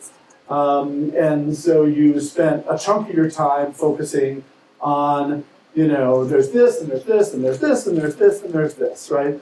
And that's okay. I mean, I'm nitpicking to say you don't have to name them all because everybody knows there's a whole bunch of them. Now, I can't believe that they're all just bad people, though, right? I mean, some of them have got to be closer to you than they are to, but I don't know. So I'll admit I'm being skeptical that everybody else does this horrible bad stuff, and you're the only one over here that does the, sort of altruistic stuff, right? Yes, it's a question. No, I'm giving you feedback and asking you to knock me down. So, okay, is it true? You're absolutely the only one? We mine state databases, and we know who is licensed to watch. We don't care about online presence, and reviews, and the corporations. We care about their record, is it clean or not clear, their insurance, and their specialty license. Okay. Okay. So our target audience, I just recruited today a contractor here in this conference. Okay. So, Good. So our ability to reach those, all the contractors and not the ones who are coming up on Google and Yelp and Contact and House and other platform is a lot more. That's why we say the people we work with, they don't get much traffic. They're idle 40% of the time. And this whole thing Okay. is based on my experience as a developer. How Right. I Okay. know to build homes a lot cheaper than others. Okay, but did Nadav answer my question? I did not know. Okay. So, I asked you, We're different. I answered it. We are different because we. so I said, you're the only ones that do this, and then you said, we mine and we check and we test and we monitor and you went down this whole description area. Everybody in the market is trying to get premium. Like you go to Yeah. with all Right. those competitors, they're trying to serve the upper scale, like the more premium. Okay. Getting the top guys. Right. They're not trying to be affordable. They're not trying Okay. to reduce Okay. price. Okay. To increase competition. That's what Okay. we do. Okay. All right. This is an Amazon Prime company. Okay. I will. Okay. So I mean, again, the challenge you have obviously is not another home improvement app, and then you make this assertion that everybody else is more expensive than we are, and it's just so hard for me to believe that there's no other way I can find less expensive solutions. You can, but you have to entertain like 5, 10, 6 people walking through your bathroom or your kitchen that you need to model. Okay. And with us, you do it online because we guide you through what you need to measure and what you need to picture. Okay. Has anybody Googled yet and found that a competitor that does what Build Whiz does? You haven't? So normally, all of my team, whenever we hear anybody pitch, I got 3 20-somethings that immediately hop on Google and they say, "Oh, I found 5 other companies that do this." But then, I was expecting these guys, whatever. But Anyone in the market is lead generator. Yeah. Just send your phone number to someone. Okay. That's all they do. Okay. We complete the transaction online. Right. We create a contract. Right. Escrow account. Right. Okay. More. Okay. No, that was good. But what you're hearing is as feedback is that I need some validation that there's no one else who does this, right? And you didn't tell me that in the first place. You sort of asserted that the ones you've heard of do this bad thing, but you didn't convince me that there's no other way I can get this benefit other than going through you, right? So you're saying there's no other way I can save money other than going through you. That's what you're saying. I'm saying you have to get. I mean, online. There's no other way I can save money. Okay. All right. Okay. So, all right. Thank you. Okay. All right. Thanks a lot. All right. So, okay. It's unfortunate that one of the challenges with being an investor, with being a VC, is you get skeptical, if not cynical, about entrepreneur assertions, and so I'm dying to figure this out. I'm hoping one of you will figure this out, but and so Nadav, if this is true, then it sounds like this could be highly successful, and so my challenge is it's just hard to believe with so many people who've done this, and you've got to do extra work. You've got to do extra work to convince the world that you really are unique. And so you can't just say that you're unique and expect investors to believe you. Okay? Yeah, I mean, you need to get some third party who is trustworthy to validate that you are unique. Okay? So at a minimum, so one of the investments I made because a Global 500 company sat in our office and said, we've been around the world twice. We've looked at 132 different companies, and this is the only company that has a technology that meets our specifications. So that was really compelling because they were a third party validating that. So that was an example. But I just told you. So fine. No, but I mean, what's the equivalent in your world? There should be an equivalent in your world. And so the equivalent in your world would be a brand name furniture manufacturer. who said, we're listed on all these sites all over the planet for, specialty.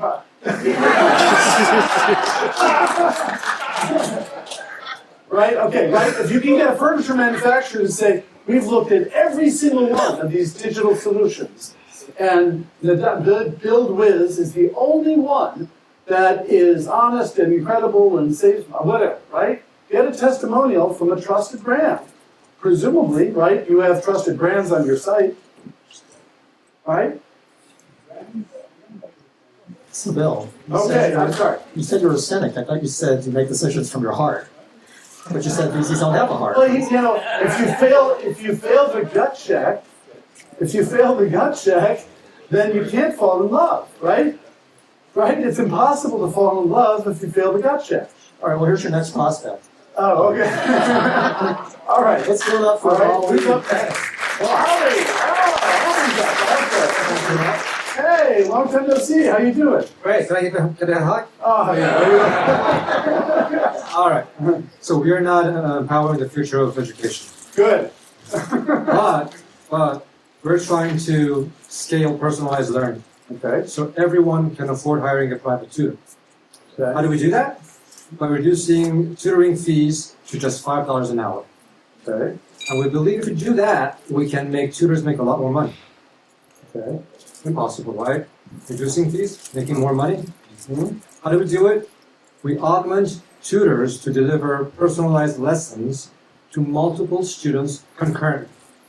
Okay. So we sort of we put one tutor to multiple students, we amplify them, make them digital twins.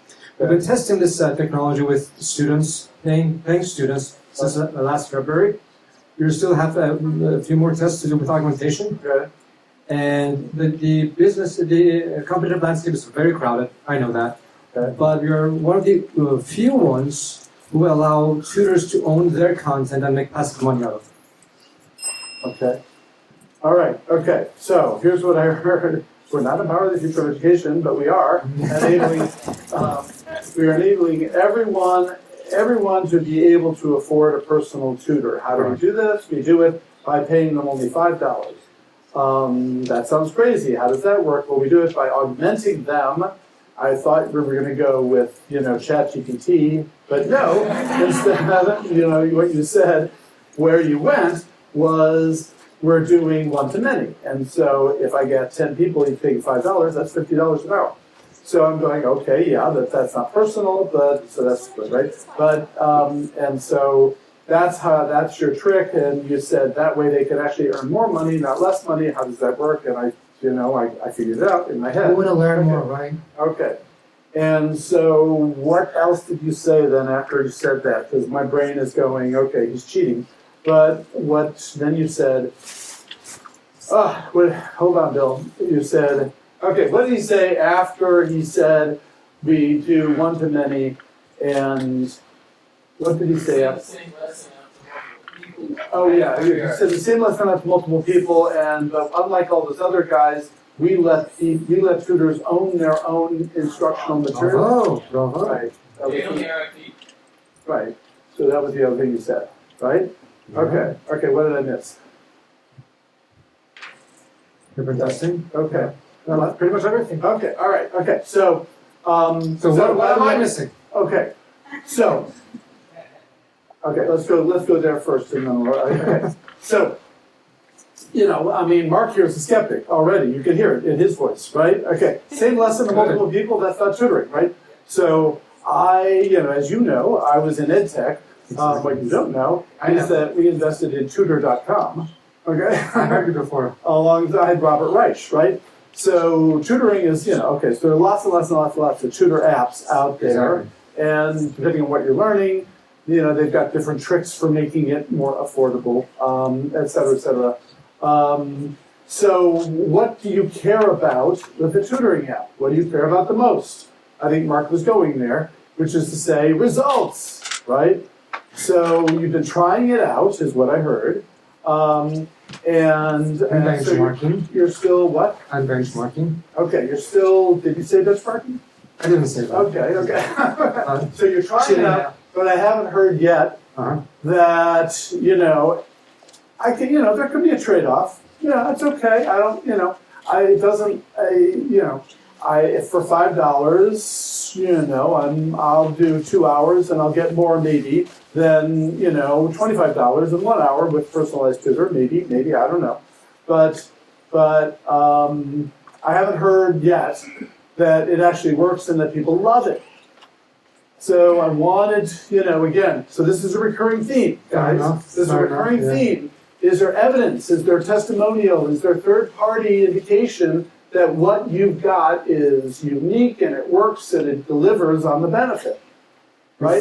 So right now, what? We finally found the hole. You found the hole? You found the hole. I found the hole. Okay, that's what I do, right? Okay. All right.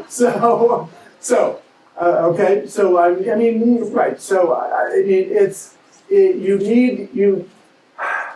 I spend a lot of time with the More teams. evidence-based data. That's what you're referring to. I want, outcomes-based data. Did I get right? too hard? What? Did I get too hard? Well, almost, because I love education and I've spent a lot of my life, thinking about So it's the gotcha. how we can. You didn't fail the gut check. You did not fail the gut check. You just didn't get me to fall in love. Oh my gosh. So I you gave just you a thought hug. you got right. Okay. So, all right. Thank you. So part of what I'm trying to model here is, so you're hearing me at the end of each pitch, you're hearing me try to feed back what I heard. Why am I doing that? Well, no, the reason I'm doing it is I'm trying to provide some indication of what gets through and what doesn't. And so what I want all of you to do is anytime you practice your pitch, find a fresh brain and, do the short, do the 20, 30 seconds. How long are these? These are a minute. That's just, that's tough, it's really tough, right? But, try a fresh brain and try your pitch and have them, try to have them feed it back to you. And, you will find out what hits and what misses. And it'll be different for different, I'm just one person, so who knows how other people would hear all of these pitches. But try it with friends and acquaintances or whatever. Try it with fresh brains. It's amazing how much you will learn about your pitch when you do this with other people. So you don't need me in the room, okay? The hard part, though, is your friends won't necessarily be able to help you fix it. They'll have some thoughts. At least they'll know. At least they'll be able to tell you what they didn't get. They'll say things like, "Well, aren't there other people that do that?" Or, "Well, okay, why would anybody buy that?" Right, so maybe they'd say that. But try this anytime you're doing any pitching. Do this and ask them to repeat it back to you. Nobody does that, right? You just pitch and they say, "Is it good or not?" "Oh yeah, it's good." Right? Get them to repeat it back to you, right? To find out what's getting across. Again, what is a pitch? It's the impression you create and leave behind. And if you didn't leave anything behind, right? Okay. All right. Next up, we have Maria and Sharpay. Pause. Hello. I'm great. How are you doing? Good. Good. From Spain. Excellent. It's you. So, Okay. Bill, how many things have you got that you don't really use? Lots. So, what if you could only pay for the time you use the objects? Could be great. So. Oh, that one you answer for me. Is that what you're saying? Yeah. No. We're building the technology so that any retailer can offer flexible consumption options such as rentals, subscriptions, second-hand reselling, and try before you buy. Okay. So we are doing is powering all the platform with tools related with risk management systems, Okay. and in one line of code. So instead of trying to get these new business models in quite a long time. We do it in 5 minutes. You know Afterpay? Yes. So Right. you have to imagine us like an Afterpay, Right. but Yeah, for the yeah, yeah. pay-per-use transactions. Okay. So we have been working in a rental marketplace, B2B rental marketplace in Spain for 2 years, Okay. and we saw this necessity. So we Okay. came here with a wait list from 10 retailers, and we are launching next month. Okay. We are doing a pilot with GoPro, for example. So if you want to see it, we have there the demo, Okay. so you can see and touch the real product. Okay, great. Okay, good. So, so this is what I heard. This is what I heard. What did I hear? Okay. So, hi, I'm from Spain. And what would? How many? How have you ever bought anything that you don't use? Yeah. And then you said, what if you what? I mean. Nearly paid. What? Only pay for the time you use? Only pay, yes. What if you could only had to pay for the time you use it? And then you answered that question, right? Right? Did you love it? If you only had to pay for the time you use it, and said yes. So we're enabling. Then you got into the meat of describing what you're doing, right? Describing what you're doing, and so your presumption is, I now know the compelling value proposition, right? And then you say, so what we're enabling is we're enabling retailers to offer this with one line of code, like Afterpay. They stick it in their e-commerce checkout site, and you can rent instead of buy.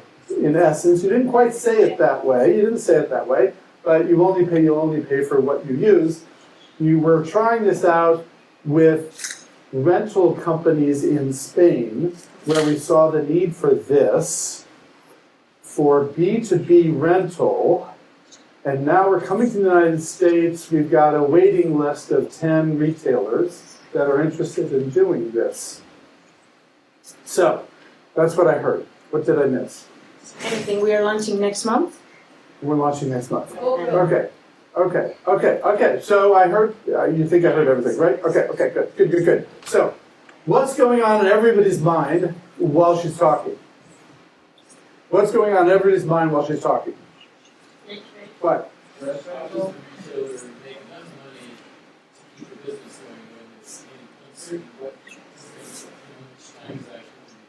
Okay. I mean, you know how rental businesses work, right? You charge enough that it make money, right? So, well, okay, I'll tell you what's going on in my mind. Maybe you would just, what's going on in my mind is, what products is she talking about? So, so the first thing when you said, have you ever bought something you don't use? I'm thinking about a set of glasses that we bought that we stuck in the back of the cupboard and we never used them, right? So is that the kind of thing you're talking about? No, I'm not. Of course not. Right, of course not. So, you got to worry about what's in the brain of your listener. So what you never did is you never gave me any examples of the sorts of products that are just really, really great products for this model. So I'm thinking maybe a TV. I only need a TV, and then finally at the end, right? I missed that. And finally at the end, you said, "And we got a GoPro. I can give you an example, right?" And so you go, "Okay, yeah, I can see how maybe I only need a GoPro every once in a while." But you didn't, that was an afterthought in your pitch. Yeah. Okay, so for some of you, when, you know exactly what you're talking about, right? So you have probably a list of 85 items that this is perfect for. Yes. And, some of us, we're very narrow thinkers, right? Okay, so, I'm thinking, obviously, there's car rental, and people have solved that problem, right? There's even yard equipment rental, people have solved that problem. There's camping equipment rental, people have solved that problem. So there are lots of businesses out there that have solved the problem of renting stuff rather than making millennials buy it, right? Because we all know millennials don't want to buy anything, they just want to rent it, right? That's the, okay. as if that's a millennial thing. But in any case, so come on. So, okay, thank you so much. Okay, so please, in a circumstance like this, try to be specific and concrete, right? The tutoring company, whatever. What lessons are optimal for this? So language teaching, not so easy because that really has to be, but maybe math, I don't know, maybe history, I don't know. But you guys, what are the, so now I know GoPro cameras, that makes some sense, but I'm pretty sure you can rent a camera. I don't know if you can rent a GoPro. Yeah, but we powered like brands and retailers, like Canon can start renting in their own platforms. Right, but not, Target to do rental, that's hard. That's what you're saying. Okay. It's not only all rentals. Right. Okay, but what you need to give me, so to bracket my world with 3 examples that kind of cover the span, 3 different things that kind of cover the span. Okay, quickly, so you got GoPro, give me 2 other things that are wildly different than GoPro. Well, baby chairs, for example. Strollers? Yeah. Maxi-cosis and I don't know, baby, so I don't know, but yeah. I'm sorry. All the kids stuff. Would you imagine renting a stroller? I don't know. I can't. But maybe I'd rent a stroller if I was traveling. Is that what you're saying? Well, no. People in Europe rent the stroller for 1 year and then they give it back. And then they get rid of the kid. Yeah. You have 4? I'm sorry. I'm sorry. I know you don't do that. Okay, thank you very much.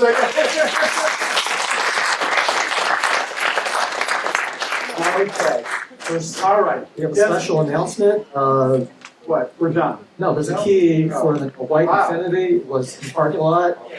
Well, we have 3 people claiming it. So, what's the license plate number? Going once, going twice, white Infinity. Oh, wait, I want to rent it. Can I rent it? This guy. I'm sorry. This is an emergency trunk. It fell off. Okay. All right. It's right next to the car. Someone could have drove off with it. Okay. All right. Yes? Next up, we have Laura and Awake Teams. Laura. Laura. Hi, Laura. How you doing? Nice to meet you. Good to meet you. Good. So tell me, what are you up to? So I have created Awake Teams, a collaborative learning platform for workplace teams that develops emotional intelligence skills, trust, communication, collaboration, and measures impact. We have our first product in market, in paid pilots with revenue, and it works. And so our data demonstrate we have a collaborative learning model and a proprietary peer feedback algorithm. It's how we measure. So integrate peer feedback to reveal blind spots. It's part of this collaborative learning model. Every month, a progress report is generated, and what our data demonstrate skills acquisition, specific skills, and a corresponding improvement in employee engagement and performance. We know how expensive lost productivity is from employee disengagement. Everybody's enraged. Everybody's talking about it. Companies can't ignore it. The problem is solutions don't work. They don't measure progress and impact. I used to do this in person before COVID and created this to solve for this and actually empower leaders with the data to show here's what we invested in, here are the skills that were acquired, and here's the impact on the business. Okay, good. So here's what I heard. Okay, I think you gave me the name of your company, but I don't remember it. Awake Teams. So we're Awake Teams. We're a collaborative learning platform for workplace teams to help them develop their emotional intelligence, and related skills like communication and trust, and a third thing I'm forgetting. And we have a process, and there's feedback, and we're scoring, outcomes. And we all know how hard it is to do this. And the problem with all the other apps is they don't work. Am I close? Okay. The problem with the other is that they don't measure impact. They don't measure impact. Okay, that's when you hear how I hear, right? You know, right? Okay. Right? Okay. Yeah, okay. Maybe they work, but they're not measuring it, so who knows, right? Okay. And I'm doing this because this is what I used to do before COVID, and then I came up with this, and that's what I heard. That's what. Customers pay revenue, first customers. Okay. You did say you have initial customers. Yes. Wow. How did I miss that? Did I say that? I hope I said that. Yeah. I said it. Yeah. That's interesting. Before or after the bell? Before. Okay. Good. Okay, good. All right. So there's something that happened. There's something. So this is a real nuance, which is that, as you know, you all know, whenever you're listening to somebody talking, your brain sometimes goes off on a tangent, right? And you think about, so here's where my brain went. Where my brain went was, boy, I wish I had this for my team, because, okay, and then, okay, wait, unfortunately, but I don't need them to be more emotionally intelligent. I just need them to be more intelligent. That's not really what I was thinking, but it's not. No, but they've got some other skills, issues that we need, right? So we're talking about, some training, some training things that we need to do with our new recruits. So in any case, so I'm thinking which is good. It's good. Yeah. And while I was thinking that, you said we have our first customer. With revenue, first customers too. Yeah. And what I didn't say is that right. we are looking to grow our footprint and revenue. Okay, and well, I'm sure you are. Right? I'm supposed to say and looking for people to join in Okay. in our next steps. Okay, awake teams. Awake teams. Okay, so the biggest issue you've got, right, the biggest issue you've got is every company is bombarded with companies that have brilliant ideas on how to improve engagement. I heard you say, and we increase engagement, right? We're developing right. the skills that increase engagement. Right, and so every company is bombarded with these solutions to improve engagement and productivity and wellness and mental health, and right? So the fact that you actually have a customer, or two customers, and a lot of, so they've got to pay, right? Obviously, they have paid, they are paid. So it's unbelievable, and so most investors, and you probably know this as well, think that these training things are really, really, really tough to sell, right? To corporations, because corporations are being hit on all the time. And like us, they have, a stack of needs for training their people. And usually there's somebody inside who says, oh, don't worry, I can train them, right? So it's just a really tough sell. You know this, right? I do know, okay. Yes. So what, in your case, given all the noise that's out there, for all, I'd love to hear more from you about how you're gonna, as you know, it's really hard to say, this is your pitch, right? As you know, it's really hard to sell to enterprises or to companies, sell training to companies. But what we've been able to do, or what we found, or something that makes me think you've got some wedge that's better than anybody else's wedge to get into companies. Okay. So I think that would help you a lot if you can actually say it. And it's the team collaborative learning. Yeah. And the measured impact. So Well, okay. we're not for the first and time I meant ever. to say that, which is you said if you measure impact, you didn't tell me that you had impact. You just said you measured it. Did you tell me? Oh, I didn't.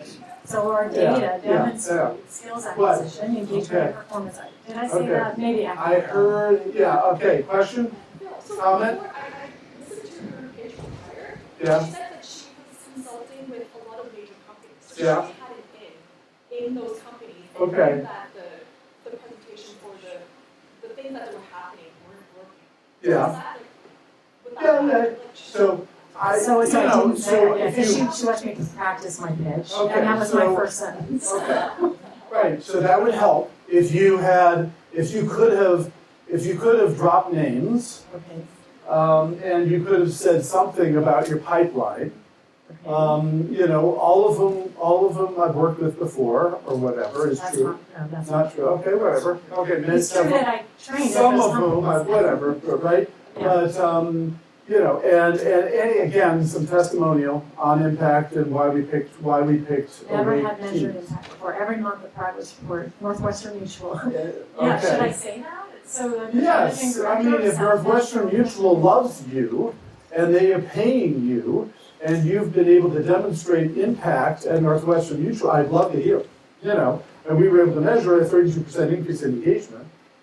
I don't know if you were or not. Not 32%, but we were Okay. able to measure it, and for him, it was the first Okay. time ever in these kind of investments that he actually saw what his money did. Okay, okay. And he was part of a team, and he also felt how different it was to learn Okay, together so as a you will team get and to that practice. later in your pitch, but I need some summary of that, you know, in a sentence, right? You know, early on, Okay. okay? Probably not the first 20 seconds, but maybe it's the second 20 seconds, something Okay. like that, That okay? That our first customer, our Right, second right, customer. you need to get to the customer sooner. Okay, okay. It was toward the end, well, it was toward the end, right? I know. Okay, all right, okay. No, I didn't even say my All right, first okay, sentence. thanks, okay. All right. Okay, Home stretch. So now we I have. can go all night, you just tell me, you know? I gotta talk to the Silicon Valley Bank. But they're gonna kick us out, Not yet. that's what you're saying, Yeah. okay. So next All up right. we have Merck Innovations and Steve. Applause. Okay. Thank you. Nice to meet you all. Hey, Steve, good It's to meet Ravi you. from Turmeric Innovations. From where, I'm sorry? Turmeric Innovations. Oh, as in, Turmeric, the spice, the Right, golden spice. right, exactly, okay. So we're in the market with a range of products that actually solve vexatious issues such as diabetes, pre-diabetes, mental health, arthritis, pain management. So we've got a range of products that have been proven to actually work. We also have clinical data that our technology, which is patented, is 85% absorbed into the bloodstream because it absorbs directly from the buccal cavity of the mouth into the bloodstream. Every other product goes into the stomach. Okay. So we're in the market. Our products are in e-commerce sites. We recently bagged Selfridges as an account in the UK. Selfridges has 25 stores throughout Canada, Ireland, and the United Kingdom. We're going to be in Harrods very soon. Okay. We've already shown to CVS. They said you're in, but we need one more clinical study for them. So it's scaling the market. We are also launching a line of beverages, which is first of its kind because our products don't have any turmeric smell and they absorb much higher than anyone else. Okay. It could even be a latte at Starbucks. We've already started some discussion with them. Right. So right now we're scaling the market, and we think our patent-protected technology has many more applications as well. But we are out there, pounding the pavement. Okay. So here's what I heard. Okay, right. So we're turmeric technology Innovations. Turmeric innovations, and we have a range of products that address vexatious problems like prediabetes, diabetes. Wow, that's more than vexatious, but okay, diabetes, and then mental health, and then Arthritis. and something about some other things, right? So I'm going, whoa, really? And then, so all the time you're talking, I'm thinking, oh, maybe it's just turmeric. Is it just turmeric? Do you think it's just turmeric? I'm guessing it's just turmeric. No. Do you have? Sorry, should mention that. We have much more than turmeric. For example, this one of the products. Okay. This All right. has Blood different sugar. That's what I need is blood sugar. bully. Oh, blood sugar bully. Okay. So I'm sitting there thinking, oh, maybe it's turmeric, and I get, the buccal membrane. How many people know what the buccal membrane is? Okay, good. And maybe a little more detail than you need instead of the stomach, right? Okay. We've got Selfridge in the UK, and they're doing something. And we're talking to CVS, but they want another clinical study. And so I'm thinking to myself, okay, obviously this doesn't require FDA approval. So that must be that it means it's turmeric and maybe, Well, actually, in some unique formulation of turmeric, because you said it was patented. I said, how can you patent turmeric? Can you really patent turmeric? So as you're talking, I got a whole conversation going on in my head, right? I mean, the problem with 60 seconds. It's not the problem with 60 seconds. Do not blame 60 seconds, okay? Blame yourself, okay? Okay. So now, is it a formulation of turmeric? No, it's a technology. It's a technology that takes it out. Yeah. Extracts the curcuminoids, makes them water soluble because no other turmeric is water soluble. Okay, it's the active ingredient in turmeric. Is that what you're saying? The API is made water soluble through a patented process. Okay. And as a you result, understand, for most of us, an API is an application programming interface, right? active pharmaceutical ingredients. Oh, of course. Okay. So I said active ingredient. You said no, it's an API. Okay, all right, so it's the active ingredient in turmeric. Okay, good, thank you. And do you know what epicatechin is? Sorry? Do you know what epicatechin is? Epicatechin? Epicatechin? Do you know? He knows what, okay, there it is. He knows whatever. You know everything. Apparently, Mark knows everything here. But whatever, it's the active ingredient in cocoa. And it's, it's a miracle drug. So turmeric is already known to be a miracle drug. Right. We get that. Okay, so and you're doing clinical studies. Yes. But you didn't tell me what proof you have. Yes. So we've done one study already, an independent study, that proves that we are 85% absorbed. There's no other product. Okay, great. You mentioned you're absorbed. That's great. Just because you're absorbed, you get the benefit. Without the absorption, you don't get the benefit. So ours, because of the absorption, we get the benefit. But what if we're 50% absorbed? It's not going to give you anywhere near the therapy. Does anybody know how much iron you absorb from spinach? It depends. Nobody knows, right? So you do not absorb hardly any of the iron in spinach, and yet somehow it provides a benefit, right? So 85% is not a benefit.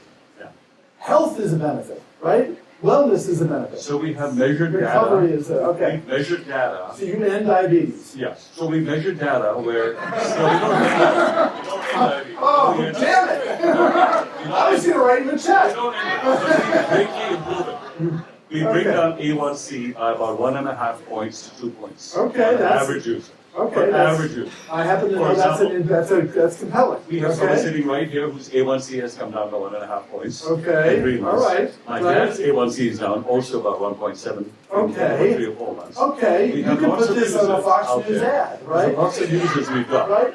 That have You know, got. Fox News is always advertising, and it got my A1C down, whatever, right? Okay, and then nobody watches Fox News. But those are expensive prescription drugs. Oh, So- that's the secret, right? Yeah. Okay. So this is So how we I'm- available I'm- to the mass market. Okay, I'm getting a little punch drunk here. I'm sorry.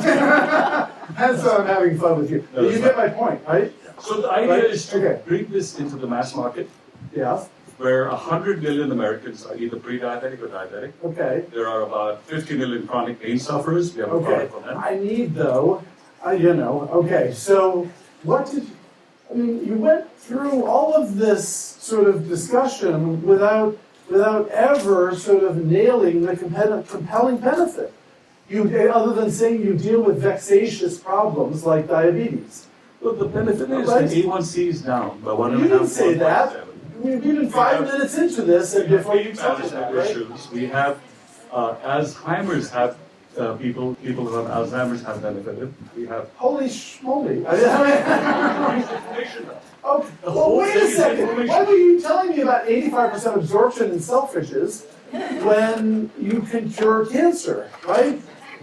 You can't cure that, right? I'm actually being serious here. I'm actually being serious. to say this, but we have a partner in Boston Okay. testing this for oral cancer. Okay. All right. So, don't. So all I'm saying is just get to the punchline sooner, faster, better. So I now in between. So first of all, turmeric technologies. Tell me it's the active ingredient turmeric. Now, are you unique? Are you unique in having isolated the active ingredient turmeric? Well, we've isolated the 3 curcuminoids, and we concentrate that 46 Okay, you times. did use a funny word there that I couldn't quite There are hear. curcuminoids Curcuminoids? curcuminoids As are opposed to the cannabinoids. curcuminoids are what make turmeric work. Okay. all Turmeric right. is from the same family as ginger. Okay. It's a ginger derivative in a Right. sense. It's the same Okay. family. So Okay. it's the curcuminoids in turmeric Do we really have 3 more pitches? How many more?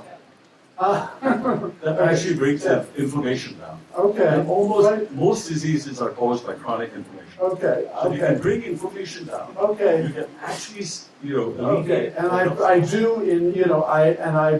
I hear a lot about inflammation and all that stuff.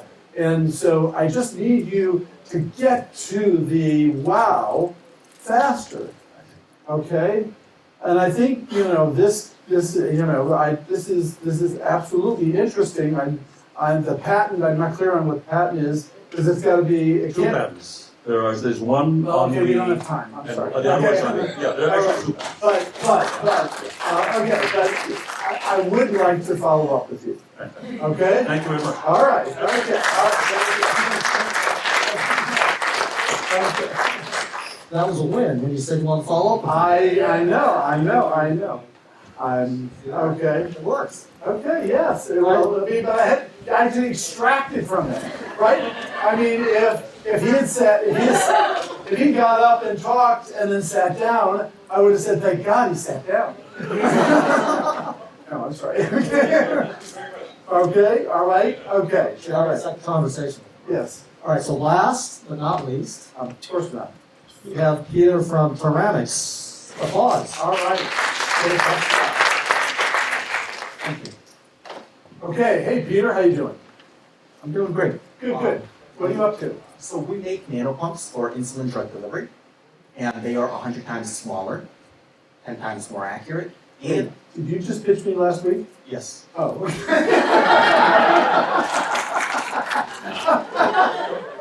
Okay, now I get it. Okay, well, for the rest of the audience, we did not say face to face. He kept on pestering me on the internet. So go ahead. Go ahead. we're 100 times smaller, 10 times more accurate, Right. and we're less expensive to make. Mhm. And this is technology, based on technology we developed at NASA, Mhm. and a leading organization in diabetes just awarded us $1.5 million. Okay. We can use commercial fabs to make them by the billions. Okay. And we're working with several OEMs on path toward commercial agreements. Okay. We're now a team of 4, including a gentleman who led the team that developed a closed-loop insulin pump that is generating over $2 billion a year. Would you like to learn more? Okay. All right. Okay. So this is what I heard. We're developing insulin nanopumps that are 1/10 the size, 1/100th the size, and 10 times more accurate, or 10? Is that what you said? Okay, 10 times more accurate. Okay. Let's see. Then let's see. What else did you say? Okay. The other piece is you got somebody that did $1.5 million, and I didn't know if it's an investment or a grant or a purchase or whatever it was. But they did $1.5 million.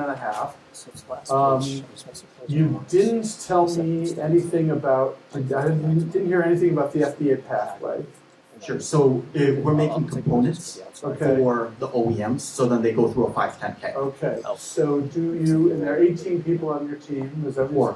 What was the 18, I heard 18. What do you, 18, is that a code word, or what was the code? What was the 18, you said we're 18 something? What did I, okay, whatever. Okay, so you don't have, you're not gonna do the FDA path. So did you tell me who your customers are? They're insulin pump OEMs. But did you tell me who your customers are? You just told me now. Yes. Did you tell me in the pitch who your customers are? No. He said No. that he told. Okay. All right. Okay. Okay. But you didn't name names, right? You did not name names, right? Okay. You can't name names. Okay. And then you said there was a. Okay. Well, so that's I apologize, right? So because I got distracted by the fact that so I'm sitting there thinking, okay, I got the email from them. What was in the email? Can I remember what was in the email? And you know, you're talking, and I'm trying to remember the email. So that was so that was you know that was another problem. And then in terms of yeah, your founder developed a pump that's generating $2 billion. Okay. Okay. So. And I'm trying to figure out, is he the technical, is he the inventor, is he the whatever? Chief of product. He's the chief of product. Okay. This is technology Right. we developed at NASA. Right, and you told me you developed it at NASA. Okay, so I assume NASA did not develop it for insulin pumps. No, this was a breakthrough we made about 18 months ago. Okay, for what application? For nanopumps, for compressing gas in small volumes to be able to actuate pneumatic valves. Okay, so you need nanopumps in space, presumably, right? It's a solid state way of moving molecules from one bucket to another. So like a transistor, right? You move electrons from one bucket to another. Right. We move molecules from one bucket to another. Okay. I won't go any further than that. Okay. So, and so you have a grant, and so it's okay. So the I guess the issue is that the issue for me is where are you, you know, in terms of, and this is, so, you know, you describe your technology. I guess the main issue for me is that I just hear so many insulin pump pitches, right? Certainly, and that's... And so what you're saying is that we're smaller and more accurate than other insulin pumps. And so what evidence do you have that that's true? Certainly. So the grant was well advertised to academia, to industry, to startups. Right. Okay. And the organization that gave us the grant was able to evaluate all of it. They're on top of all of the technologies that are out there. Okay. Right? What was the organization that gave you the grant? Talk offline. Okay, that's that. I would think that would be public, but you're saying it's not. It's private. It's a private organization. It's going to be public pretty soon. Okay, but it's a organization that gave you a grant, so it's not a corporation. Correct. It's presumably a government organization. It's an NGO. Okay. Well, but in any case, in which case that has to be public information, probably. It will be once they announce it. Oh, okay. All right. Okay. So I think the main issue here is you need to, like we went around the world twice and talked to 132 companies. I think I would have led with so we had the product evaluated by, if you can't name the name, it's problematic, right? Sure. But hopefully any day now, any day now they'll name the name. And so the way I would have done it, I think, is to say, we've developed a nanopump that is 100 times smaller and 10 times more accurate than the current state of the art. Right. To prove it, we got, so you probably have heard about a lot of nanopumps out there, but our chief investor, they're not an investor, but we just got a $1.5 million grant from an organization that has reviewed all of the science, all of the technology of all of the diabetes pumps that are available anywhere in a research lab or commercially, and they decided that we have the most promising technology for a nanopump, for a diabetes pump. Is that true? Yes, almost. Is that true? Okay, almost. Okay, but you hear the way I'm trying to frame it, right? Of course. So you're talking about we discovered it at NASA, and my founder has done nanopumps before. The fact that he's done nanopumps before is somewhat relevant. Insulin pumps. I'm sorry, insulin pumps before. I'm sorry. The fact that he's done insulin pumps before is not definitive. I mean, it's relevant, but it's not definitive. Unless you're selling to the team that developed Yeah, it. Yes. well, again, he wasn't the technical founder, right? Oh, he was at NASA. No. Oh. He developed a closed-loop insulin pump at another Right, but organization. not yours, right? Right. Okay. But we'd be selling. Okay. to All that I'm saying is that this group that gave you $1.5 million is the most credible, is the most significant credibility you've got. Got it. Right? Yes. Not NASA, not this other guy. Okay. The $1.5 million. Okay. And so I would focus on, that as your wow. Okay. And then you've got, I'm not saying eliminate all the other stuff. Right, it's right. not, I'm just saying, because I'm thinking I've, so many insulin pumps out there. Okay. And so the fact that the third party Right. has validated your technology after looking at everything else, I think that's your best wow. Okay. Okay. That's Appreciate that. okay? All right. Okay. Thanks a lot. Okay. All right. Next time, Mark, you do it. Okay?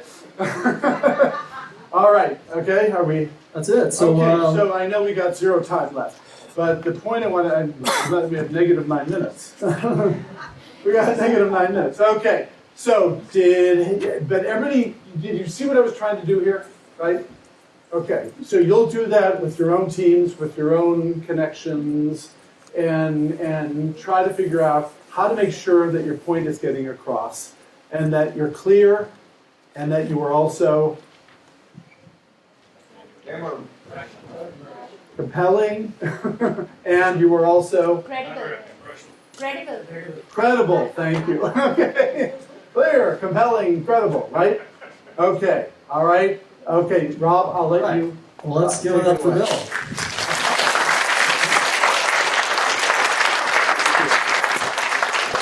And let's give it up. All the presenters. All the presenters.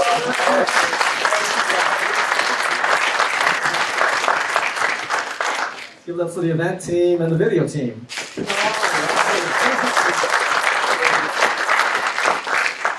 Let's give it up for the audience. Let's give it up for me.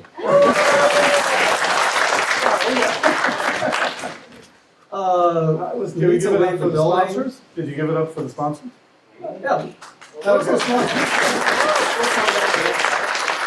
right. And how about Silicon Valley Bank? Thank you, Silicon Valley Bank. Speaking of which, Silicon Valley Bank would like us to leave at 9:15. Oh. So do your best. Take some food home. We got lots of food. Please head down to the Hyatt Regency Santa Clara. That's where the after party is. Bill's going to be there. Someone's going to buy him some beverage, possibly. So thanks for coming. We'll see you next time.